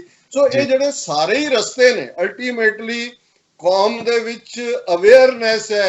ਔਰ ਇਹ ਗੱਲ ਜਿਵੇਂ ਤੁਸੀਂ ਸ਼ੁਰੂਆਤ 'ਚ ਹੀ ਕਹੀ ਸੀ ਕਿ ਇਹ ਖੇਡ ਵੀ ਸਮਝ ਆਣੀ ਸ਼ੁਰੂ ਹੋ ਗਈ ਹੈ ਕਿ ਹਾਕਮਾਂ ਦੀ ਖੇਡ ਕੀ ਹੈ, ਤੇ ਜਦੋਂ ਤੁਹਾਨੂੰ ਖੇਡ ਸਮਝ ਆ ਜਾਂਦੀ ਹੈ ਉਹਦਾ ਤੁਸੀਂ ਸੋਲੂਸ਼ਨ ਲੱਭਣ ਵੱਲ ਤੁਰਦੇ ਹੋ। ਔਰ ਮੈਂ ਸਮਝਦਾ ਵੀ ਅੱਜ ਅਸੀਂ ਬੈਸਟ ਪਲੇਸ ਪੋਜੀਸ਼ਨ ਦੇ ਉੱਤੇ ਹੈ ਐਜ਼ ਏ ਸਿੱਖ ਨੇਸ਼ਨ। ਔਰ ਜਿਹੜੀਆਂ ਜਿਓ ਪੋਲਿਟਿਕਸ ਸਾਡੇ ਖਿੱਤੇ ਦੀ ਹੈ ਉਹ ਸਾਨੂੰ ਇੱਕ ਬੈਸਟ ਕੰਟੈਂਡਰ ਦੇ ਤੌਰ ਤੇ ਸਾਡੀ ਰੈਲੇਵੈਂਸ ਵੀ ਪ੍ਰੂਵ ਕਰਦੀ ਹੈ ਕਿ ਸਿੱਖ ਫੈਕਟਰ ਕਿਵੇਂ ਇੱਕ ਇੰਪੋਰਟੈਂਟ ਫੈਕਟਰ ਹੈ। ਕਰਤਾਰਪੁਰ ਕੋਰੀਡੋਰ ਦਾ ਖੁੱਲ੍ਹਣਾ, ਕਸ਼ਮੀਰ ਦੇ ਮੁੱਦੇ ਤੇ ਸਿੱਖਾਂ ਦਾ ਅੱਗੇ ਨਿਕਲਣਾ, ਆ ਕੇ ਉਹਨਾਂ ਦੇ ਬੱਚਿਆਂ ਨੂੰ ਸੇਫਲੀ ਪਹੁੰਚਾਉਣਾ। ਔਰ ਹੁਣ 15 ਅਗਸਤ ਦੇ ਇਸ ਮੁੱਦੇ ਤੇ ਪੰਜਾਬ ਦੇ ਲਗਭਗ ਵੱਡੇ ਸ਼ਹਿਰਾਂ ਦੇ ਵਿੱਚ ਪ੍ਰੋਟੈਸਟ ਵੀ ਨੇ, ਝੰਡਾ ਵੀ ਲਹਿਰਾਇਆ ਗਿਆ ਹੈ। ਥਾਈ ਜਿਹੜੀ ਹੈ ਖਾਲਿਸਤਾਨ ਜ਼ਿੰਦਾਬਾਦ ਵੀ ਗੂੰਜਿਆ ਗਲੋਬਲੀ, ਹਰ ਦੇਸ਼ ਦੇ ਵੱਡੇ ਜਿੱਥੇ ਕੌਂਸੂਲੇਟ ਨੇ ਉਹਦੇ ਬਾਹਰ ਪ੍ਰੋਟੈਸਟ ਹੋਏ ਨੇ। ਸੋ ਮੈਂ ਸਮਝਦਾ ਵੀ ਅੱਜ ਔਰ ਇੱਕ ਇਹਦੇ ਚ ਜਿਹੜੀ ਇੱਕ ਆਪਾਂ ਕਾਲ ਲੈ ਲਈਏ, ਸ਼ਾਇਦ ਕੋਈ ਗੱਲ ਕਰਨੀ ਚਾਹੁੰਦੇ ਨੇ ਆਪਣੇ ਨਾਲ। ਇੱਕ ਕਾਲ ਲਵਾਂਗੇ ਫਿਰ ਆਪਾਂ ਅੱਗੇ ਗੱਲਬਾਤ ਜਾਰੀ ਰੱਖਾਂਗੇ। ਹਾਂਜੀ ਸਵਾਗਤ ਹੈ ਜੀ। ਬਹੁਤ ਬਹੁਤ ਧੰਨਵਾਦ। ਵਾਹਿਗੁਰੂ ਜੀ ਕਾ ਖਾਲਸਾ, ਵਾਹਿਗੁਰੂ ਜੀ ਫਤਿਹ। ਵਾਹਿਗੁਰੂ ਜੀ ਕਾ ਖਾਲਸਾ, ਵਾਹਿਗੁਰੂ ਜੀ ਕੀ ਫਤਿਹ। ਸੁਰਿੰਦਰ ਸਿੰਘ ਜੀ, ਮੈਂ ਪ੍ਰੋਗਰਾਮ ਸੁਣ ਰਿਹਾ ਸੀ ਡਾਕਟਰ ਅਮਰਜੀਤ ਸਿੰਘ ਜੀ ਨੂੰ। ਮੇਰਾ ਇੱਕ ਸਵਾਲ ਹੈ ਜੀ। ਸਾਡੇ ਕੋਲ ਇਹੋ ਜਿਹੇ ਇਤਿਹਾਸਕ ਸਰੋਤ ਨੇ ਜੀ, ਉਹ ਸਰੋਤ ਨੇ ਇੱਕ ਚਿੱਠੀ ਜਿਹੜੀ ਭਾਸ਼ਾ ਵਿਭਾਗ ਨੇ ਲਿਖਿਆ ਸੀ ਬਾਬਾ ਬੰਦਾ ਸਿੰਘ ਬਹਾਦਰ ਨੂੰ, ਸਰਹੰਦ ਦਾ ਸੂਬੇਦਾਰ ਲਿਖਦਾ ਹੈ ਜੀ। ਸੰਖੇਪ ਚ ਕਰਨਾ। ਹਾਂਜੀ ਸੰਖੇਪ ਚ ਕਰਾਂਗਾ ਜੀ। ਉਹਦੇ ਚੋਂ ਦੋ ਗੱਲਾਂ ਲਿਖਦਾ ਕਿ ਮੈਂ ਉਹ ਆ ਜਿਹੜਾ ਕਦੀ ਲੜਾਈ ਹਾਰਿਆ ਨਹੀਂ, ਮੈਂ ਉਹ ਆ ਜਿਹਨੇ ਤੇਰੇ ਗੁਰੂ ਨੂੰ ਅਨੰਦਪੁਰ ਸਾਹਿਬ ਤੋਂ ਕੱਢਿਆ ਸੀ, ਹੁਣ ਤੇਰੀ ਵਾਰੀ ਹੈ। ਅੱਛਾ। ਬਾਬਾ ਬੰਦਾ ਸਿੰਘ ਬਹਾਦਰ ਜੀ ਇਹ ਚਿੱਠੀ ਦਾ ਜਵਾਬ ਦਿੰਦੇ ਨੇ, ਹੋਣਾ ਉਹ ਹੈ ਜੋ ਅਕਾਲ ਪੁਰਖ ਨੂੰ ਮਨਜ਼ੂਰ ਹੈ, ਕਰਨਾ ਮੈਂ ਉਹ ਆ ਜਿਹੜਾ ਮੇਰੇ ਗੁਰੂ ਦਾ ਹੁਕਮ ਹੈ। ਮੈਨੂੰ ਤੇਰੇ ਨਾਲ ਇਕੱਠੇ ਇਸ ਧਰਤੀ ਤੇ ਰਹਿਣਾ ਮਨਜ਼ੂਰ ਨਹੀਂ ਹੈ ਵਜ਼ੀਰ ਖਾਨ, ਚਾਹੇ ਤੂੰ ਰਹੇਗਾ ਚਾਹੇ ਮੈਂ ਰਵਾਂਗਾ। ਬਾਬਾ ਬੰਦਾ ਸਿੰਘ ਬਹਾਦਰ ਤੋਂ ਬਾਅਦ ਇਹੋ ਜਿਹੀ ਦ੍ਰਿੜਤਾ ਸਿਰਫ ਸੰਤ ਬਾਬਾ ਜਰਨੈਲ ਸਿੰਘ ਜੀ ਖਾਲਸਾ ਭਿੰਡਰਾਂ ਵਾਲਿਆਂ ਚ ਦੇਖਣ ਨੂੰ ਮਿਲੀ ਹੈ। ਹੁਣ ਮੇਰਾ ਸਵਾਲ ਹੈ ਇਹ ਕਿ ਕੀ ਸਾਡੇ ਕੋਲ ਇਹੋ ਜਿਹਾ ਲੀਡਰ ਹੈ ਡਾਕਟਰ ਅਮਰਜੀਤ ਸਿੰਘ ਜੀ, ਜਾਂ ਇਹੋ ਜਿਹਾ ਲੀਡਰ ਡਿਵੈਲਪ ਹੋਵੇਗਾ? ਮੇਰਾ ਸਵਾਲ ਬਹੁਤ ਕਲੀਅਰ ਹੈ ਕਿ ਮੈਨੂੰ ਜੋ ਲੱਗਦਾ ਅਜੇ ਤੱਕ ਸਾਡੇ ਕੋਲ ਇਸ ਲੈਵਲ ਦੀ ਲੀਡਰਸ਼ਿਪ ਨਹੀਂ ਹੈ, ਜਿਸ ਲੈਵਲ ਦੀ ਲੀਡਰਸ਼ਿਪ ਕਿ ਜਾਂ ਤੇ ਤੂੰ ਰਹੇਗਾ ਜਾਂ ਮੈਂ ਰਹਾਂਗਾ, ਜਾਂ ਫਿਰ ਇੱਕ ਪਾਸੇ ਹਿੰਦ ਪੰਜਾਬ ਦਾ ਜੰਗ ਦੋ ਵਾਰੀ ਹੋਇਆ, ਇੱਕ ਵਾਰੀ ਜਦੋਂ ਅਸੀਂ ਖਾਲਸਾ ਰਾਜ ਖੋਇਆ, ਇੱਕ ਵਾਰੀ ਜਦੋਂ ਦਰਬਾਰ ਸਾਹਿਬ ਤੇ ਜ਼ਾਲਮਾਂ ਨੇ ਹਮਲਾ ਕੀਤਾ। ਜੀ ਬਹੁਤ ਧੰਨਵਾਦ ਜੀ। ਇਸ ਸਵਾਲ ਦਾ ਜਵਾਬ ਜੇ ਡਾਕਟਰ ਸਾਹਿਬ ਦੇ ਸਕਣ ਤੇ ਮੈਂ ਬਹੁਤ ਧੰਨਵਾਦੀ ਹੋਵਾਂਗਾ ਜੀ। ਡਾਕਟਰ ਸਾਹਿਬ। ਹਾਂਜੀ ਦੇਖੋ, ਪਹਿਲਾਂ ਤਾਂ ਸ਼ੁਕਰੀਆ, ਤੁਸੀਂ ਜਿਹੜਾ ਜਾਣਕਾਰੀ ਵੀ ਦਿੱਤੀ, ਤੁਹਾਡਾ ਸਵਾਲ ਵੀ ਹੈ ਔਰ ਕਾਫੀ ਇਨਫੋਰਮੇਟਰੀ ਹੈ। ਮੈਂ ਇੱਕ ਗੱਲ ਪਹਿਲਾਂ ਮੈਂ ਇੱਕ ਹਿਸਟੋਰੀਕਲ ਕਰੈਕਸ਼ਨ ਕਰਨਾ ਚਾਹੁੰਦਾ। ਇੱਥੇ ਵੀ ਸਾਡੇ ਪਿਛਲੇ ਕੁਛ ਹਫ਼ਤੇ ਪਹਿਲਾਂ ਸਮਾਗਮ ਹੋਇਆ ਔਰ ਉਹਦੇ ਇਸ਼ਤਿਹਾਰ 'ਚ ਵੀ ਸਿੱਖਾਂ ਦੇ ਪਹਿਲੇ ਬਾਦਸ਼ਾਹ ਬੰਦਾ ਸਿੰਘ ਬਹਾਦਰ ਲਿਖਿਆ ਸੀ। ਮੈਂ ਆਪਣੀ ਸਪੀਚ ਵੀ ਉੱਥੇ ਕਿਹਾ, ਮੈਂ ਕਿਹਾ ਕਿ ਬਾਬਾ ਬੰਦਾ ਸਿੰਘ ਬਹਾਦਰ ਦੀ ਖੂਬਸੂਰਤੀ ਇਹ ਵੀ ਹੈ ਕਿ ਉਹਨਾਂ ਨੇ ਕੋਈ ਅਹੁਦਾ ਨਹੀਂ ਕਬੂਲਿਆ, ਉਹ ਬਾਦਸ਼ਾਹ ਨਹੀਂ ਸੀ, ਨਾ ਹੀ ਬਾਦਸ਼ਾਹ ਦਾ ਕਨਸੈਪਟ ਇਸ ਕਿਸਮ ਦਾ ਹੈ। ਉਹਨਾਂ ਨੇ ਬਿਲਕੁਲ ਦੇਗੋ ਤੇਗੋ ਫਤਿਹ ਦੀ ਜਿਹੜੀ ਗੱਲ ਔਰ ਸਿੱਖਾਂ ਤੁਸੀਂ ਜ਼ਿਕਰ ਕੀਤਾ ਸੀ। ਹਾਂਜੀ, ਤੇਗ ਨਾਨਕ ਵਾਹਬ ਅਸਤ ਫਤਿਹ ਗੋਬਿੰਦ ਸਿੰਘ ਫਜ਼ਲ ਸ਼ਾਹੇ ਸ਼ਾਹਾਂ ਫਜ਼ਲ ਸੱਚਾ ਸਾਹਿਬ ਅਸਤ, ਇਹ ਦਿੱਤਾ ਹੈ। ਸੋ ਦੂਸਰੀ ਗੱਲ ਦੇਖੋ, ਇਹਦੇ 'ਚ ਕੋਈ ਸ਼ੱਕ ਨਹੀਂ ਹੈ ਕਿ ਮੈਂ ਹਿਸਟਰੀ 'ਚ ਆਪਣੇ ਪਹਿਲੇ ਕਾਮੈਂਟ 'ਚ ਵੀ ਮੈਂ ਗੱਲ ਕਿਹਾ ਕਿ ਬਾਬਾ ਬੰਦਾ ਸਿੰਘ ਬਹਾਦਰ ਤੋਂ ਬਾਅਦ ਸੰਤ ਜਰਨੈਲ ਸਿੰਘ ਖਾਲਸਾ ਪਿੰਡਰਾਂ ਵਾਲਿਆਂ ਦਾ ਔਰ ਉਹਨਾਂ ਟਾਈਮ ਫਰੇਮ 7 ਸਾਲ ਦਾ ਪੀਰੀਅਡ 1977 ਤੋਂ 1984 ਤੱਕ, ਜਿਹੜਾ ਲੀਡਰ ਬਣਦਾ ਇਮਾਨਦਾਰੀ ਦੇ ਨਾਲ, ਉਸ ਕਣ ਦੇ ਨਾਲ ਖਲੋਣ ਵਾਲਾ ਜਾਂ ਸਿਆਣਾ ਬਣਦਾ ਹੈ, ਜਾਂ ਮੈਂ ਬਹੁਤ ਵਾਰ ਦੇਖਦਾ ਮੂਰਖ ਵੀ ਹੁੰਦਾ ਹੈ, ਉਹ ਜੰਮਦਿਆਂ ਹੀ ਹੁੰਦਾ ਹੈ। ਪਰ ਇਹ ਅਕਾਲ ਪੁਰਖ ਦੇ ਕੋਲ ਹੁੰਦਾ ਹੈ ਕਿ ਉਹਨੇ ਕਿਸ ਖਿੱਤੇ 'ਚ ਕਦੋਂ ਕੀ ਦੇਣਾ। ਲੇਕਿਨ ਮੈਂ ਇਹ ਸਮਝਦਾ ਹਾਂ ਵੀ ਇਹ ਸਾਡਾ ਨਹੀਂ ਹੈ, ਇਹ ਅਕਾਲ ਪੁਰਖ ਨੇ ਡਿਵੈਲਪ ਨਹੀਂ ਹੁੰਦਾ। ਡਿਵੈਲਪ ਤਾਂ ਸਾਨੂੰ ਗੁਰੂ ਨੇ ਕਲੈਕਟਿਵ ਲੀਡਰਸ਼ਿਪ ਨੂੰ ਡਿਵੈਲਪ ਕਰਨ ਦੀ ਗੱਲ ਦਿੱਤੀ। ਸ਼ਾਇਦ ਇਹ ਬੇਸ਼ੱਕ ਇਹ ਸਾਡਾ ਕਾਨਸੈਪਟ ਬਹੁਤਾ ਸਰਬੱਤ ਖਾਲਸਾ ਦੇ ਰੂਪ 'ਚ ਵੀ ਸਾਡੀ ਕਲੈਕਟਿਵ ਲੀਡਰਸ਼ਿਪ ਸੀ, ਔਰ ਉਸ ਤੋਂ ਹੀ ਉਸ ਸਿਸਟਮ ਨੇ ਜੱਸਾ ਸਿੰਘ ਆਹਲੂਵਾਲੀਆ ਥਰੋ ਕੀਤਾ ਹੈ, ਜਿਨ੍ਹਾਂ ਨੇ 45 ਸਾਲ ਸਿੱਖਾਂ ਨੂੰ ਲੀਡ ਕੀਤਾ ਹੈ। ਉਸੇ ਸਿਸਟਮ ਨੇ ਇੱਕੋ ਪੀਰੀਅਡ ਸਿਆਣੇ ਸਿੱਖ ਮਿਸਲਾਂ ਦੇ ਵੇਲੇ ਨੇ, ਜਿਨ੍ਹਾਂ ਨੇ ਅਲਟੀਮੇਟਲੀ ਜਦੋਂ ਤੱਕ ਮਹਾਰਾਜਾ ਰਣਜੀਤ ਸਿੰਘ ਪਾਵਰ ਚ ਆਉਂਦੇ ਨੇ, ਉਹ ਤੀਸਰੀ ਜਨਰੇਸ਼ਨ ਸੀ। ਸਰ ਚੜਤ ਸਿੰਘ ਜਿਹੜੇ ਪਹਿਲਾਂ ਲੜ ਚੁੱਕੇ ਸੀ ਮਿਸਲਾਂ ਦੇ ਵੇਲੇ ਦੁਸ਼ਮਣ ਨਾਲ, ਮਹਾਨ ਸਿੰਘ ਉਹਨਾਂ ਦੇ। ਸੋ ਮੈਂ ਸਮਝਦਾ ਵੀ ਅਕਾਲ ਪੁਰਖ ਦਾ ਕੰਮ ਅਕਾਲ ਪੁਰਖ ਤੇ ਛੱਡ ਦਈਏ। ਅਸੀਂ ਜਿੰਨੀ ਕੁ ਸਾਨੂੰ ਗੁਰੂ ਨੇ ਹਿੰਮਤ ਸਮਰੱਥਾ ਦਿੱਤੀ ਹੈ, ਅਸੀਂ ਇੰਡੀਵਿਜੂਅਲੀ ਗੁਰੂ ਪ੍ਰਤੀ ਸਮਰਪਿਤ ਹੋ ਕੇ ਇਮਾਨਦਾਰੀ ਦੇ ਨਾਲ ਕਲੈਕਟਿਵ ਲੀਡਰਸ਼ਿਪ ਜਿਹੜੀ ਬਾਹਰ ਅਸੀਂ ਬਿਲਡ ਕਰ ਸਕਦੇ ਹਾਂ। ਬਾਕੀ ਅਕਾਲ ਪੁਰਖ ਨੇ ਕਦੋਂ ਕੀ ਮੌਜਜ਼ਾ ਕਰਨਾ, ਅਕਾਲ ਪੁਰਖ ਕਰਦਾ ਹੀ ਮੌਜਜ਼ੇ ਹੈ। ਪਿੰਡਾਂ ਵਾਲੇ ਜ਼ਾਹਿਰਾ ਤੌਰ ਤੇ ਇੱਕ ਮੌਜਜ਼ਾ ਸਨ, ਔਰ ਅਕਾਲ ਪੁਰਖ ਉਹ ਕੱਲ ਨੂੰ ਵੀ ਕਰੇਗਾ, ਇਸ ਬਾਰੇ ਕੋਈ ਸ਼ੱਕ ਸ਼ੁਬਾ ਨਹੀਂ ਹੋਣਾ ਚਾਹੀਦਾ। ਜੀ ਬਹੁਤ ਬਹੁਤ ਵਧੀਆ ਜੀ। ਸਿੱਖ ਮੀਡੀਆ ਦੇ ਬਾਰੇ ਮੈਂ ਗੱਲ ਕਰਨੀ ਚਾਹੁੰਦਾ ਕਿ ਸੰਗਠਿਤ ਰੂਪ ਦੇ ਵਿੱਚ ਭਾਵੇਂ ਅਸੀਂ ਉਸ ਪੱਧਰ ਦੇ ਉੱਤੇ ਟੈਕਨੋਲੋਜੀ ਨੂੰ ਹਾਲੇ ਨਹੀਂ ਵਰਤ ਪਾ ਰਹੇ ਜਾਂ ਆਉਣ ਵਾਲਾ ਸਮਾਂ ਏਦਾਂ ਦਾ ਹੋਏਗਾ ਕਿ ਅਸੀਂ ਉਸ ਦੇ ਵਿੱਚ ਕਾਮਯਾਬੀ ਹਾਸਲ ਕਰਾਂਗੇ। ਪਰ ਜਿਸ ਤਰੀਕੇ ਨਾਲ ਵੀ ਵੱਖ-ਵੱਖ ਤੌਰ ਦੇ ਉੱਤੇ ਤੁਸੀਂ ਪਹਿਲਾਂ ਵੀ ਜ਼ਿਕਰ ਕੀਤਾ ਕਿ ਸਿੱਖ ਮੀਡੀਆ ਨੇ, ਵੈਬ ਪੋਰਟਲਸ ਨੇ, ਜਾਂ ਵੱਖ-ਵੱਖ ਤਰੀਕਿਆਂ ਨਾਲ ਜਿਹੜੀ ਗੱਲ ਹੈ ਖਾਲਿਸਤਾਨ ਦੀ ਜਾਂ ਪੰਜਾਬ ਦੀ ਆਜ਼ਾਦੀ ਦੀ, ਉਹ ਸ਼ੁਰੂ ਕੀਤੀ ਹੈ। ਤੇ ਇਸ ਮੀਡੀਆ ਤੋਂ ਠੀਕ ਹੈ, ਜਦੋਂ ਪੰਜਾਬ ਦੀ ਆਜ਼ਾਦੀ ਦੀ ਗੱਲ ਚੱਲੇਗੀ ਤਾਂ ਜਿਹੜੀਆਂ ਬ੍ਰਾਹਮਣਵਾਦੀ ਤਾਕਤਾਂ ਨੇ ਉਹਨਾਂ ਨੂੰ ਖੌਫ ਆਏਗਾ ਹੀ ਆਏਗਾ।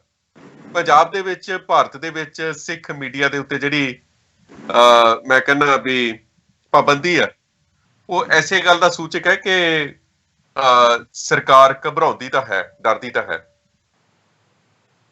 ਜੀ ਹੈਲੋ, ਹਾਂਜੀ ਹਾਂਜੀ ਬਸ ਹਾਂਜੀ, ਇਹਦੇ ਬਾਰੇ ਤੁਸੀਂ ਕੀ ਕਹੋਗੇ?